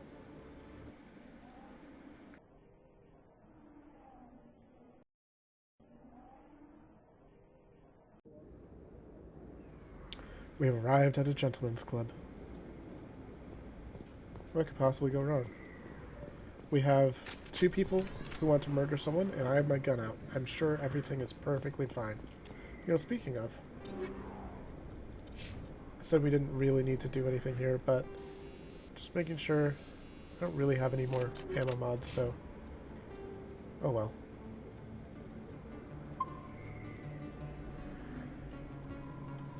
Just in case. Looks like it's shut down. I see a few red marks on the map. Over there! Take cover! Yep, you go right ahead, Rex. Okay, this might be a dumb spot to stand, but let's see what happens. Seem to be fine for now. Okay. One of the tricky things about this game is getting into cover. It doesn't snap the way you might expect it to. Oh, here's a chair, no one. That explains it. Alright, we have a bartender with a gun. That's interesting. Go, go, go! Thank you.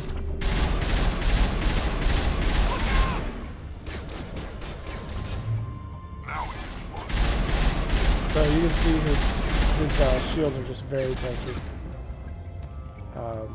So what I'm going to do is switch over to him and burn him down.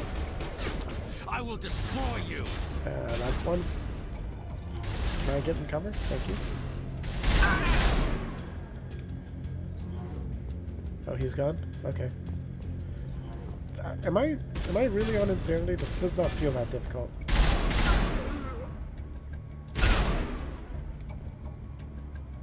Didn't even need that. I've barely even taken any damage. Just gonna make sure. That's what it says.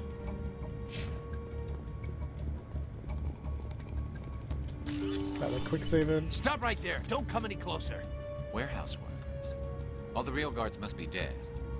Stay back or we'll shoot. You really want to do that? This would be a good time to find somewhere else to work. Yeah, right. That's a good idea. Yeah, I never liked Fist anyway. Yeah, me neither. It would have been quicker to just kill them. Shooting people isn't always the answer.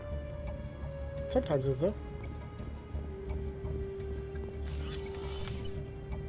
Alright, gonna override this.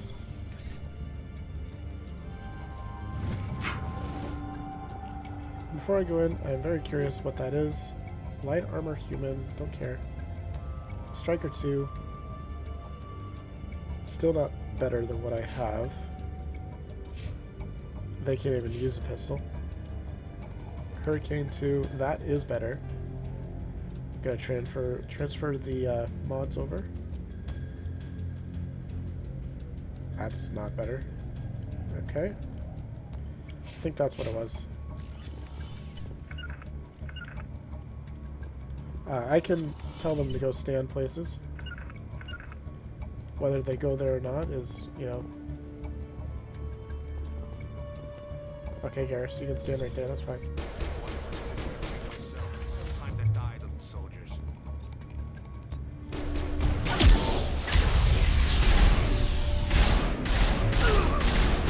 Oh, he's got barrier on. Enemy is everywhere! I'll just shoot him in the face a few times. Wait! Don't kill me, I surrender! So what I did there is I sabotaged him. When he's sabotaged, he can't use his weapon, so he's just kind of standing there, unable to do anything. Where's the Quarian? She's not here. I don't know where she is. That's the truth. He's no use to you now. Let me kill him. Wait.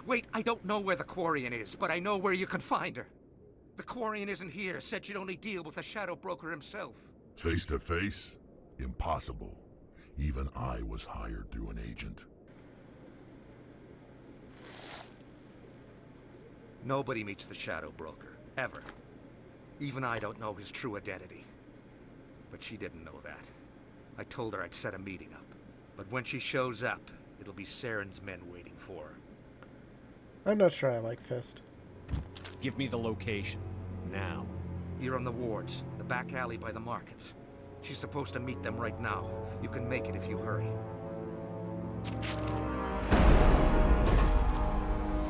What are you doing? The Shadow Broker paid me to kill him. I don't leave jobs half done. We don't shoot unarmed prisoners. How many people died because of him? He brought this on himself. Besides, we have more pressing concerns. That Quarian's dead if we don't go now. We have 4 minutes to go find that Quarian. So I'll spend some of it by decrypting this.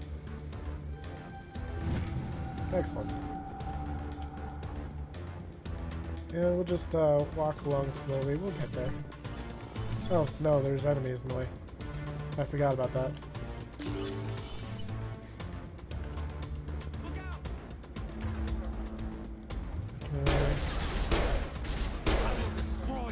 I need to swap my weapon. Oh, it's blocked for some reason? There we go. Okay.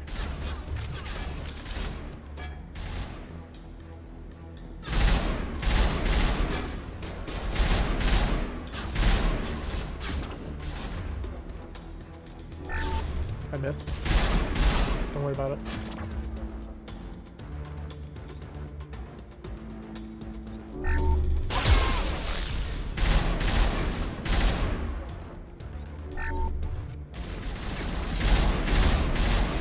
I think he just fell over.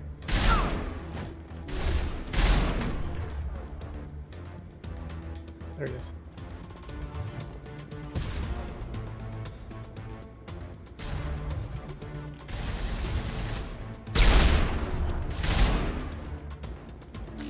Easy. 3 minutes left. That only took me a minute. Contact. I can do it, actually. Interesting. I didn't think I'd be able to because I have a timer. Can I please not lock in? Thank you.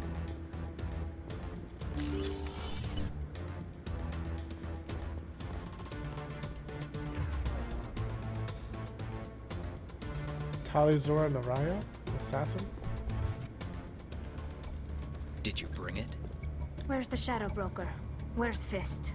They'll be here. Where's the evidence? No way. The deal's off.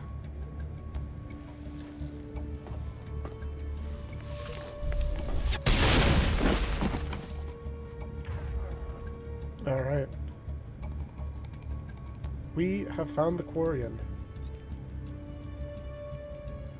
Let's see. Temporarily disables biotics and tech within a radius. We'll do that. You know what? You go ahead and warp.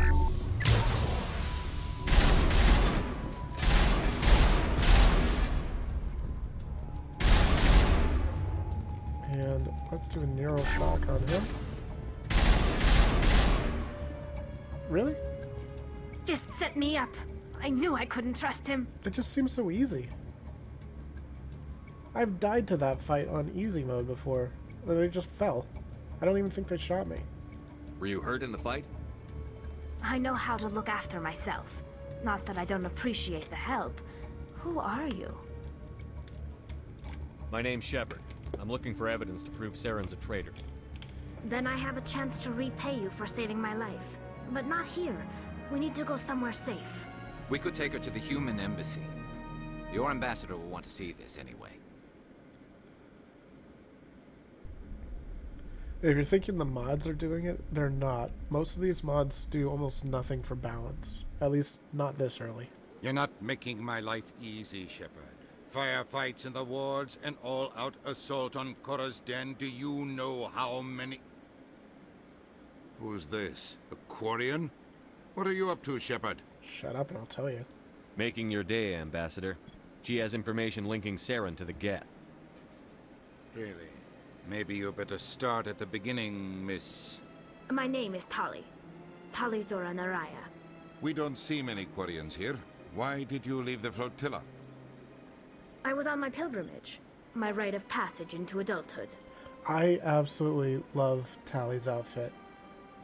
It's got so much personality in it. I've never heard of this before. It is a tradition among my people. When we reach maturity, we leave the ships of our parents and our people behind. Alone, we search the stars, only returning to the flotilla once we have discovered something of value.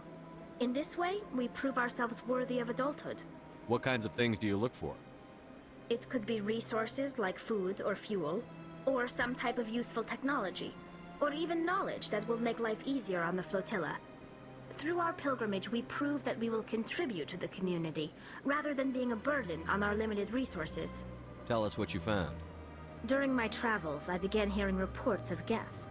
Since they drove my people into exile, the Geth have never ventured beyond the Veil. I was curious. I tracked a patrol of Geth to an uncharted world.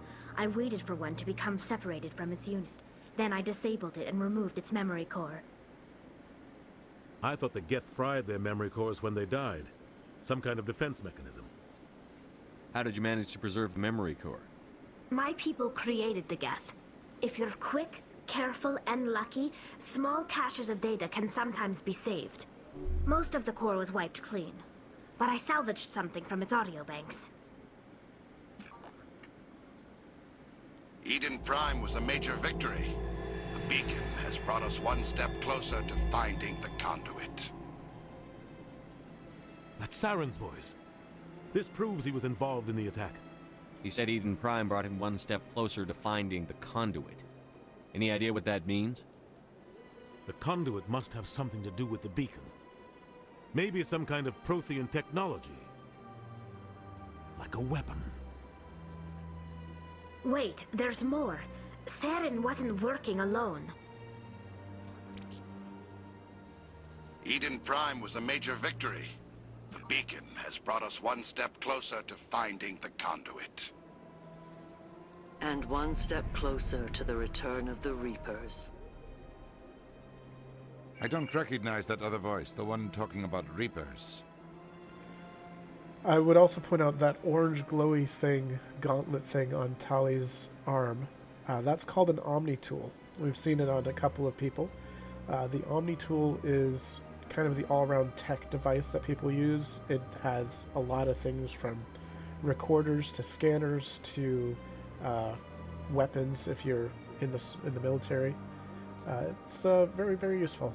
Are they some kind of new alien species? According to the memory core, the Reapers were a hyper-advanced machine race that existed 50,000 years ago. The Reapers hunted the Protheans to total extinction, and then they vanished. At least, that's what the Geth believe.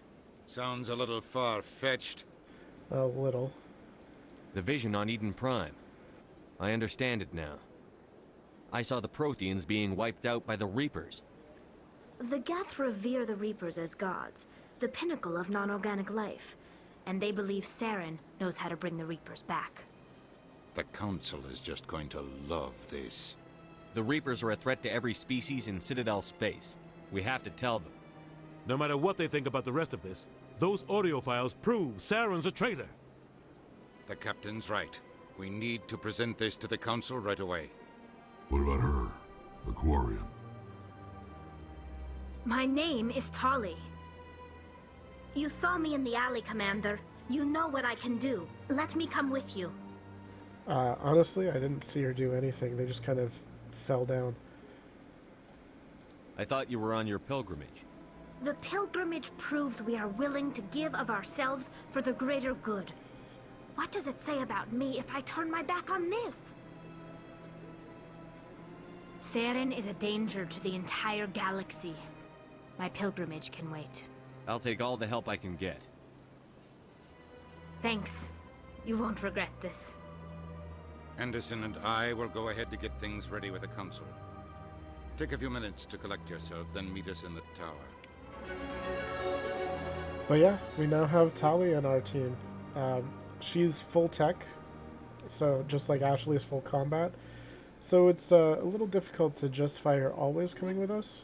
But if I go Rex and Tali, then we have a decent team with enough combat that, you know, out of everything, combat's the least important, I think. So let's do this. And like I was saying, Tali's outfit is amazing. After you know a little more about them, it's even more interesting. Like, what's that little cord thing going on her arm? And the upscaled textures just make this look even better. In the original game, you couldn't even tell that there was a texture on her headpiece. It just looked purple, and that's about it. And this just looks so much better. I should probably level her up. Let's see. Squad. I gotta level up, so I should level myself up. Stasis, huh? I gotta use stasis at some point. I could just go full on decryption, make sure I have the decryption I need. Pistol damage? I guess Sentinel is my pistol power, because I don't really have one. I have assault rifles. Alright, so let me do decryption. I just have to make good use of sabotage. And you have 4 points. I'll get Carnage unlocked. Pretty fun ability. Explosive. You have 14 points. What can I do with you? Unlock shotguns. Unlock first aid. Unlock damping. I'm going to make her my electronic specialist. So she will get as much electronics as possible. And let's see, what can I do with the rest? I'll get basic armor. And maybe a point into damping. Alright. Is this the best option? Maybe not. But it'll work for now. Alright, Tali, I've got some armor for you. It's a slight upgrade in terms of shields. Let's see. First aid interface, that'll give her some health regen. And for a pistol, the edge is probably what she wants. And for a shotgun, she's already got the storm. I think that's the best she's gonna get. Quick save.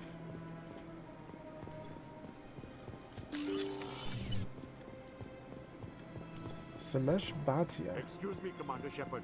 Could you spare a moment of your time? Alright, Samesh, what do you got? Commander Shepard, my name is Samesh Bhatia. Forgive the intrusion, but I have nowhere else to turn. It's no trouble. What can I do for you? My wife was a Marine.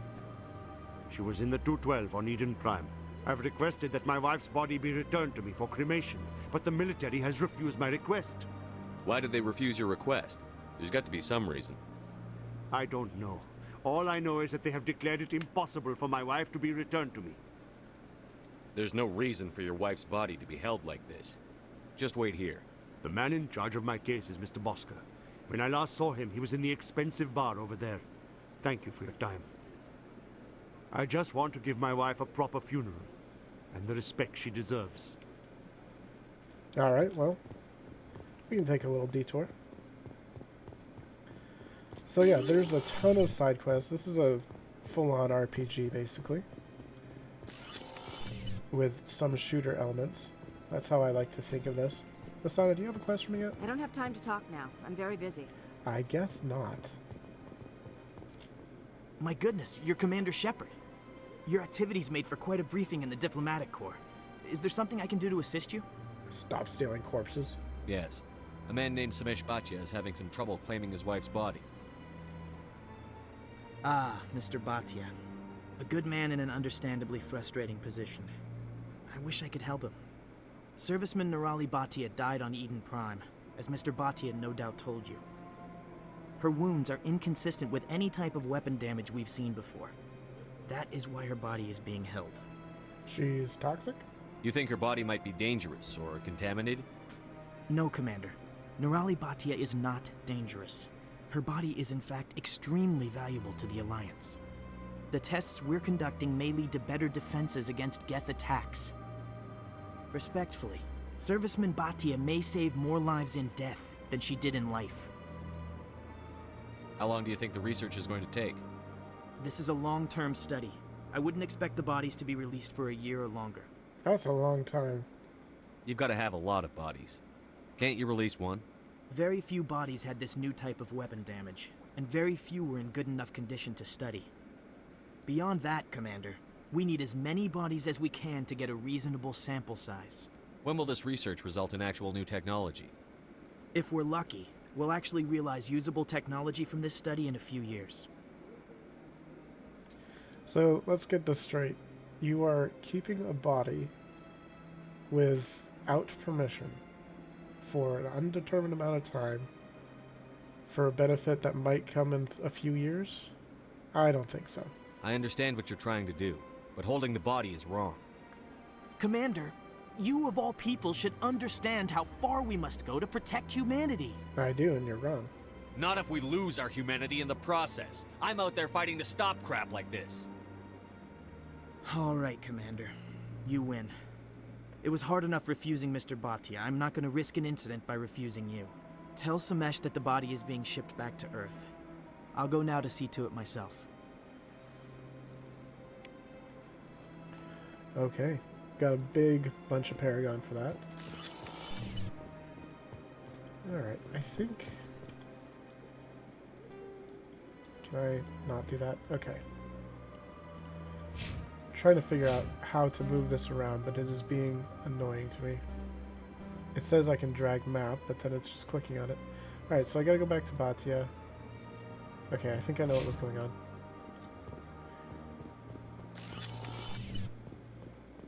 Don't think there's anything new in here. So let's just head back out to the main room. This place is a little bit maze-like, unfortunately. Welcome to the Presidium. Allow me... Hello again, Commander. Has there been any word? I reminded Mr. Bosker what we're fighting for. Your wife is coming home. Thank you. I will return home and begin my preparations. It does not bring me happiness, but it may bring me peace. Goodbye, Commander.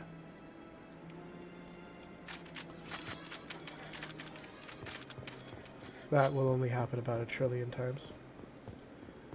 Alright, so we dealt with that side quest. Let's actually see the rest of the Citadel that we skipped out on earlier. Gonna be running through here. This windy path was to allow them to load stuff in easier, more seamlessly, but you'd still hit a pretty lengthy loading wall. I've had my office rearranged 5 times now. The original Xbox did not do well, or Xbox 360 did not do very well on How that. should I know? It's not like Keepers offer an explanation for what they're doing. And yet, everyone just lets them go on doing whatever it is they do. What choice do we have? If you try to stop them, they just shut down and another one replaces it. Just strange that we know so little about them. Not to mention frustrating. I'm sure it won't matter. They're just doing their job. Welcome, I am Nelina. I don't recognize you as one of our expected clients today. Would you like me to see when the consort will be able to meet with you? Can't I just go in? I'm afraid not. Yeah, you must understand there are many who seek the consort services. But if you wish to leave your name, she'll make every effort to meet with you. Yeah, okay. Commander Shepard, with the Alliance Navy. Excellent. You should hear something in, 3 or 4 months. Nobody's worth that much of a wait. Well, that's not for me to judge. I have your name and you'll be contacted. Is there anything else? What do you do here, Nelina? I'm one of the consort's acolytes. Many of the people here today will not see the consort, but they expect to be attended to just the same. It's our job to ensure that they leave contented. What exactly do you attend to? Well, each acolyte has her unique abilities. Some soothe with song, others with conversation. As much as possible, we seek to match the needs of our clients to the skills of our acolytes. My specialty is touch. My fingertips can find every tension point in your body and relieve it. I'd like to try out your services. Excellent. I'll add you to our client list. We should be able to see you in 3 or 4 months. What is the consort? What does she do? It's difficult to explain. She's many things to many people, and something different for each. Some seek her for advice, some for entertainment, others still for pleasure. Most of the time, our clients won't realize what they were seeking until after she has provided it for them. You make her sound like some kind of oracle. No, not in the usual sense. She's merely a woman with remarkable compassion and a generous spirit. I suggest you make an appointment and see for yourself. I think I'm done here. Oh, well, I hope you'll return again in the future. We always enjoy seeing new clients. Nelina. Yes, Shaira? Send the commander up to see me. I wish to speak with him. Oh, well. That's fast. Yes, of course, mistress.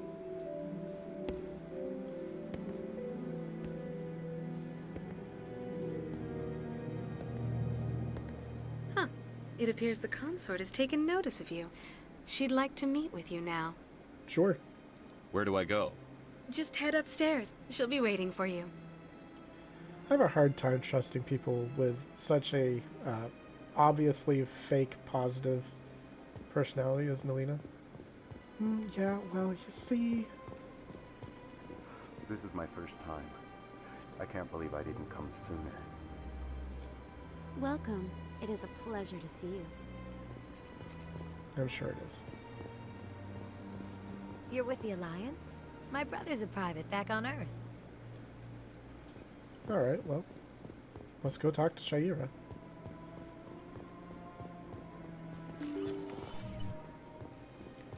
We don't have any kids in the audience, right? That is close enough, Commander. I've heard a great many things about you since your arrival here in our citadel. What exactly do you do? That depends on your needs. I offer advice to some, comfort to others. I have a certain problem that could use your expertise. Maybe I can help. I have a friend, Septimus, a retired Turian general. I won't discuss the details, but he wanted me to be more than I could be. We had a falling out. Now he spends his days in Korra's den, drinking and spreading lies about me. If you would speak to him as a fellow soldier, I believe he will listen to you and let the matter be. Okay. What happened between you? I respect his privacy too much to go into the details. If he wishes to tell you what happened, that is his prerogative. What exactly do you want me to tell him? Appeal to his sense of honor. Remind him of his position as a general. If you can convince him to stop spreading lies about me, I would be very grateful.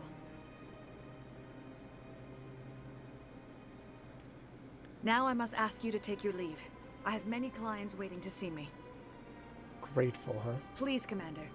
I ask that you return to me only after you have spoken with Septimus. I don't do an awful lot just for gratitude, you know. That's a lie, I'm a paragon.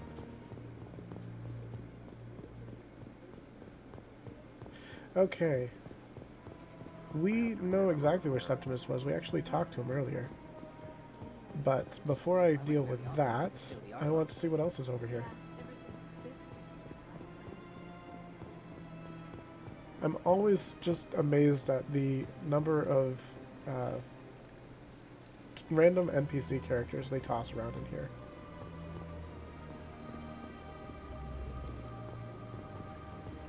Huh. Can I learn more about that? Probably if I talked to Avina, I would. I'm saving off talking to Avina because she's just a lot of talking. Ah, human. This one is greatly pleased to see you here in my decadent emporium. Who are you? This one's face name is Delaninder, though many in this place simply refer to it as Delan. Please take time to examine the fine goods it has for purchase, all of great worth. Why do you refer to yourself as this one and it? For the same reason that humans are so inquisitive. It is part of our culture. Specifically, Hanar only refer to themselves in the first person with family or intimates. And we rarely do so with other species. It is just our way. Alright, interesting. I'd like to see these rare and wonderful items. Oh, this one is pleased to do so, human. You will not be disappointed. So the most important thing with these shops, even though I don't really have the money for it, is to, well, I do for this one, is try to buy all the licenses. And then you can get stuff from your ship later on. Especially since we have a mod installed that allows us to buy things, I think, at cost. Doesn't seem like there's very much up here. What do you have to say? So much empty space. 1,000 of my people could live here and hardly even see each other. I could use a snack. Think there's any fish out in that lake? Alright, Rex. You can go swimming if you want. I mean, honestly, who's gonna stop you? But anyways, there's a bank. What's this? One of the Earth Clan. Ah, a very famous one, yes? You are the one called Shepard. The tale of how you survived the great tragedy on Akuz is truly remarkable. I am amazed each time I hear it. Seems everyone knows about that. You've got me at a disadvantage here. Forgive me, Earth Clan. My name is Barla Vaughn. My job makes it necessary for me to keep informed. I am a financial advisor to many important clients here on the Citadel. When someone as important as yourself arrives on the station, I take notice. I've heard you work for the Shadow Broker. Do you have any information about Saren? You're very blunt, Shepard, and you're right. But Rex has already told you far more than I know about this. I am sorry, but I have nothing else to offer. It's interesting. We talked to him before you meet Rex. He does have a bunch of stuff to say, but Rex pretty much says Tell the me same more things. about your job. Galactic finance is incredibly complex. A mix of laws and regulations from dozens of interstellar economies. I'm an expert in how all these economies interact. For a fee, I share my expertise. I also offer premium services for those clients who need someone to conduct business without drawing unwanted attention. Discreet and efficient. That's my motto. Sounds pretty shady. Everything I do falls completely within the bounds of interstellar commerce law. Even so, many of my clients would prefer their transactions remain undisclosed. For example, suppose a Hanar ambassador was petitioning the council to reduce tariffs on Hanar goods. How would it look if he had money invested in a Hanar exporting company? Even if his true motives were to help his people, He would be accused of advancing the petition for his own personal gain. I can keep his personal finances private. Still sounds shady to me. Then we can only hope he will never be cursed with a large enough fortune to require my services. What's it like living here on the Citadel? The station is without a doubt the greatest wonder in the galaxy. It is a technological marvel, but its true splendor goes much deeper than the hull and engines. From the Presidium to the wards, the entire station is a testament to the success of the Council. All the species of Citadel spaced together in a single, strong community. What makes the Presidium so special? It is the political center of Citadel space.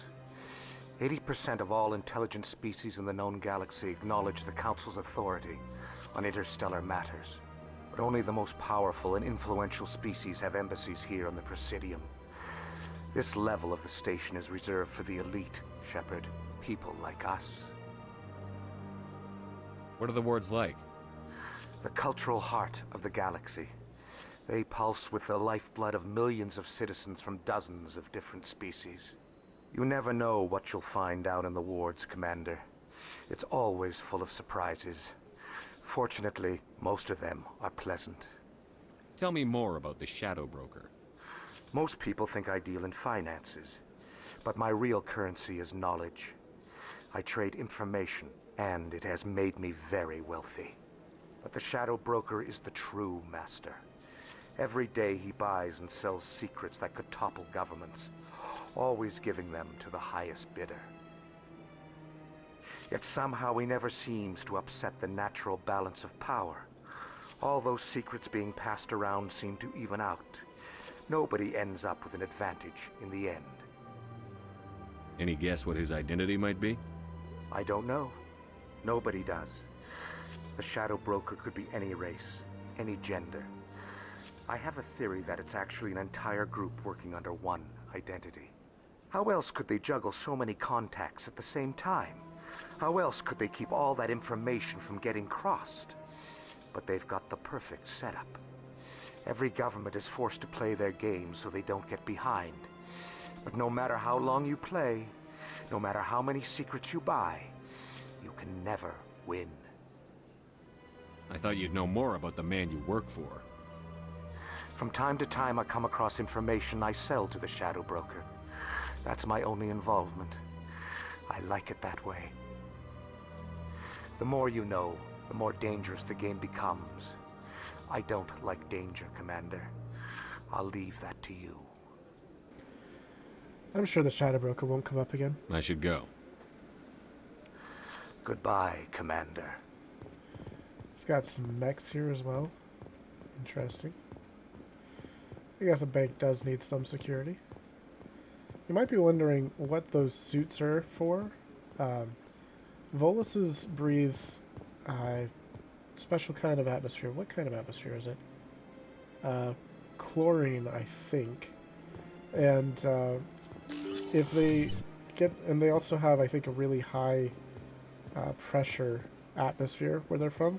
So if they kind of were out of those suits, they would not only suffocate, but also maybe just explode. Alright, where are we heading? Actually, you know what? I'm not entirely sure I know where we're heading. Let's check out the journal. See, sorry, we want to go back to the Cora's Den. We already talked with Conrad Werner. Probably haven't seen the last one. Let's see, we have FIS OSD, which we can go to the wards and deliver that. And we had a couple of strange readings for different systems. Okay, so let's head to the wards. We have Cora's Den. I don't know how many quests we've had in Cora's Den, but a lot. And we're going to end off this stream pretty soon, because we've been going for quite a while, about 5 hours actually. No, 4.25 hours. I find that hard to believe. There's no real proof. Not yet. But there's something going on in the Traverse. You'll see. Maybe. But I've got runners going through there all the time, and they haven't seen a thing. I thought you lost a ship out there. I've lost ships before, but that's the only one I've lost out in the Traverse. It doesn't mean anything. All right. So we saw Septimus earlier. Commander, what do you want? What's bothering you, General?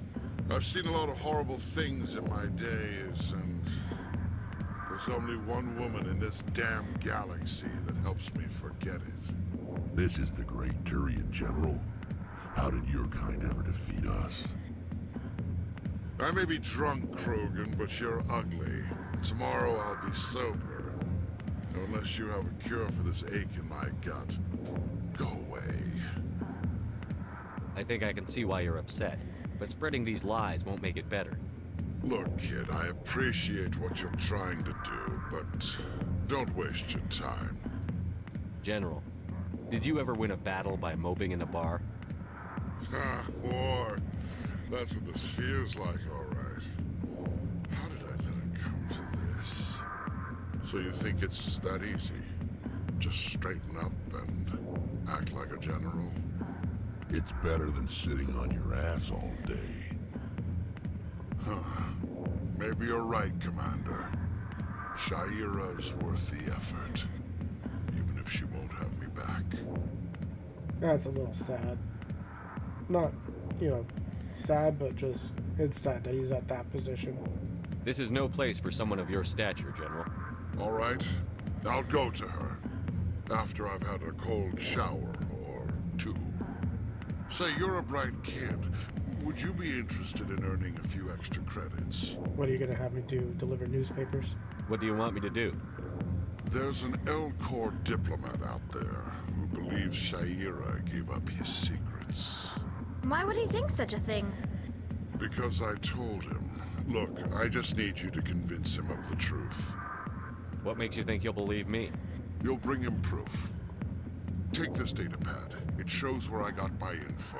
It will exonerate Shaira and convince the L-Corps. Okay. Who am I taking it to, and where is he? His name is Zaltan. He's an L-Corps diplomat. He's over in the embassies complaining about Shaira. Well, here's to soldiers acting like soldiers. Thanks, Commander. You know, you might make a good general yourself one day. I'll stick with Commander for a bit. But, yeah, he's a little washed up. Alright, so that's one side quest. That didn't take too long. Got another side quest down in the wards. Don't kid yourself. They're no different than you or me. Yeah. Except each decision they make. I'm downstairs. I want to go upstairs. I need to deliver the OSD to... Oh, that's not a path. To ME1, who is just around the corner here.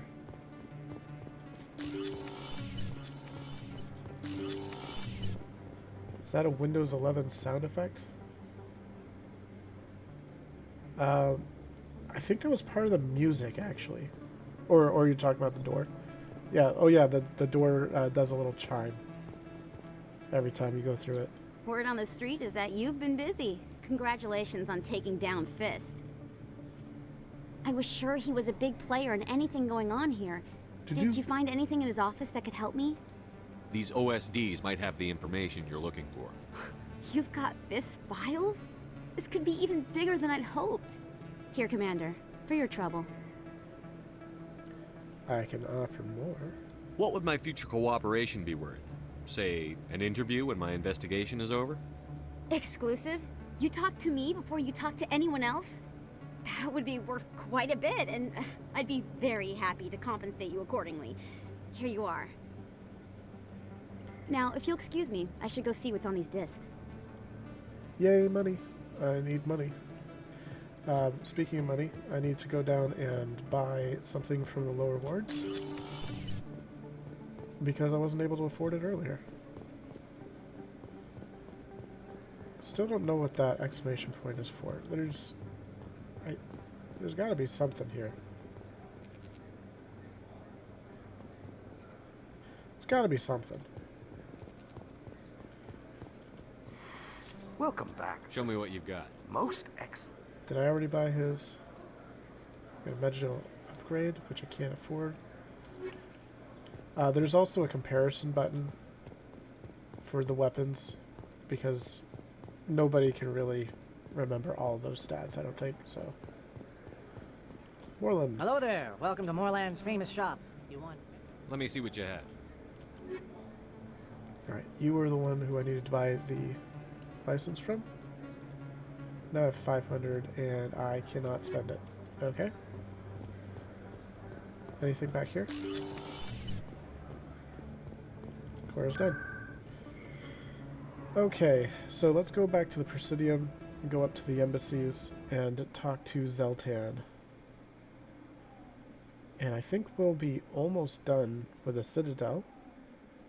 And at that point, we'll be in a good spot to end off so that we can do combat when we start up next time. So I think I need to return to the council as well. So that'll probably be the last thing I do. Alright, Zeltan. Strange greeting, human. This is really not a good time. I know who revealed your secret. It was a Turian named Septimus. Unbelieving, I know this Septimus, and he could not learn my secrets. The only way he could learn them is from the Asari consort. You are mistaken. See this here if you don't believe us. Confused. This is difficult to fathom. If the Turian could learn this on his own, dismayed, anyone can discover my secret. I like how when Talia was giving him the item, Rex took up about, 3/4 of the screen. It was great. Rex is great. Septimus is a powerful man, and it wasn't easy for him to find. Relieved. I suppose you are correct, human. Thank you for this information. Startled realization. I must speak with the consort. She will be most displeased with my actions. Anxious request. Please, human, if you will excuse me, I must go now. I'm sure she'll forgive you. It was an honest mistake. Doubtful. Perhaps you are right, human. I can only hope so. Thankful. That was a great thing you did, Commander. Approving. You see, Din, not all humans are as you say. I'm sure the Earth Clan stands to profit from this in some way. Approving. I agree, George. That is what she said.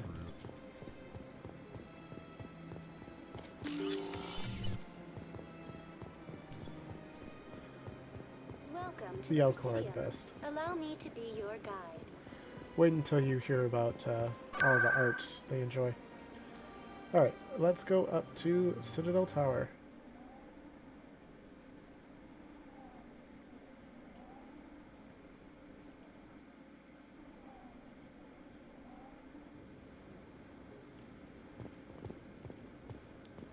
Humorously, why did the chicken cross the road?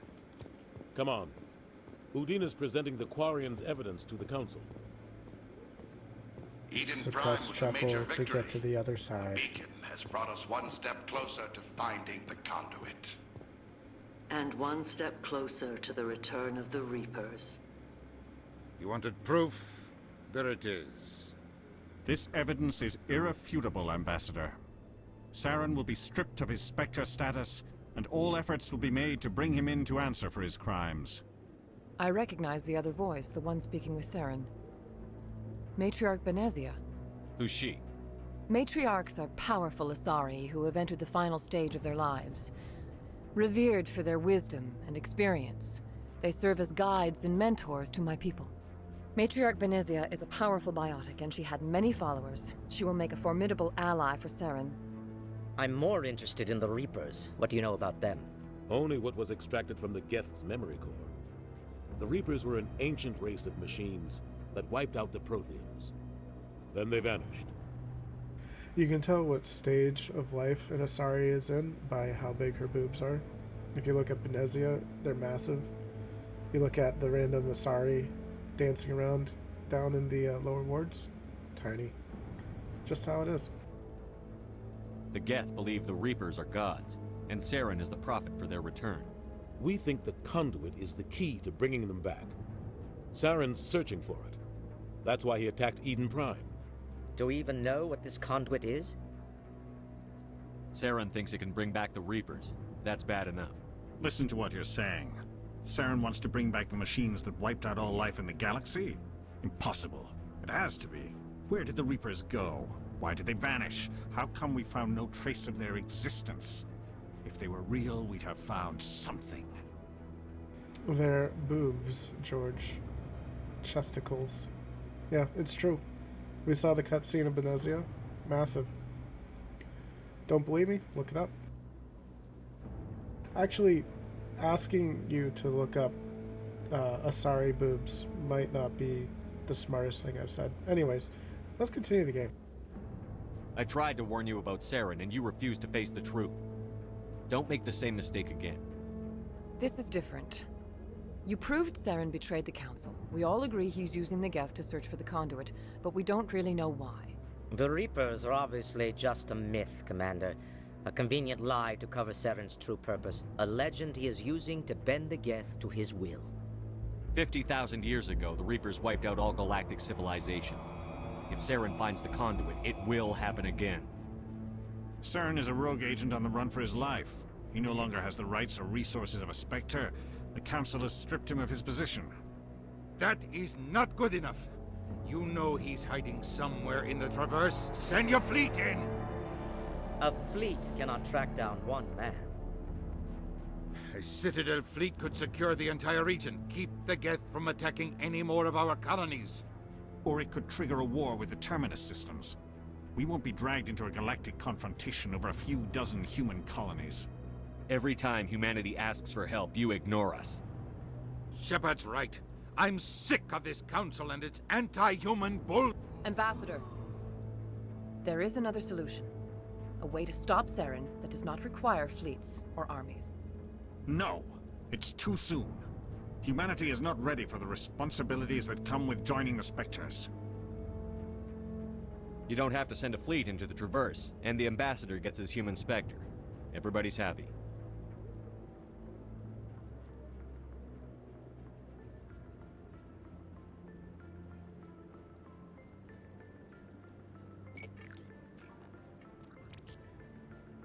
Commander Shepard, step forward.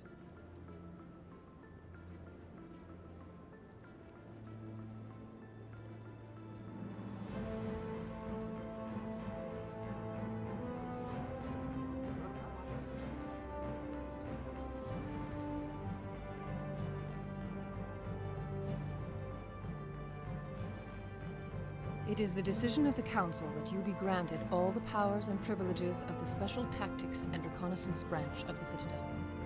Spectres are not trained, but chosen. Individuals forged in the fire of service and battle. Those whose actions elevate them above the rank and file. Spectres are an ideal, a symbol, the embodiment of courage, determination, and self-reliance. They are the right hand of the Council, instruments of our will. Spectres bear a great burden. They are protectors of galactic peace, both our first and last line of defense. The safety of the galaxy is theirs to uphold. You are the first human Spectre, Commander. This is a great accomplishment for you and your entire species. About time. I'm honored, Counselor. We're sending you into the Traverse after Saren. He's a fugitive from justice, so you are authorized to use any means necessary to apprehend or eliminate him. Any idea where to find him? We will forward any relevant files to Ambassador Udina. This meeting of the Council is adjourned.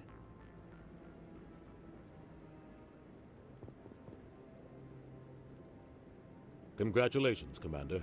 We've got a lot of work to do, Shepard. You're going to need a ship, a crew, supplies. You'll get access to special equipment and training now. You should go down to the CSEC Academy and speak to the Spectre Requisitions Officer. Anderson, come with me. I'll need your help to set all this up.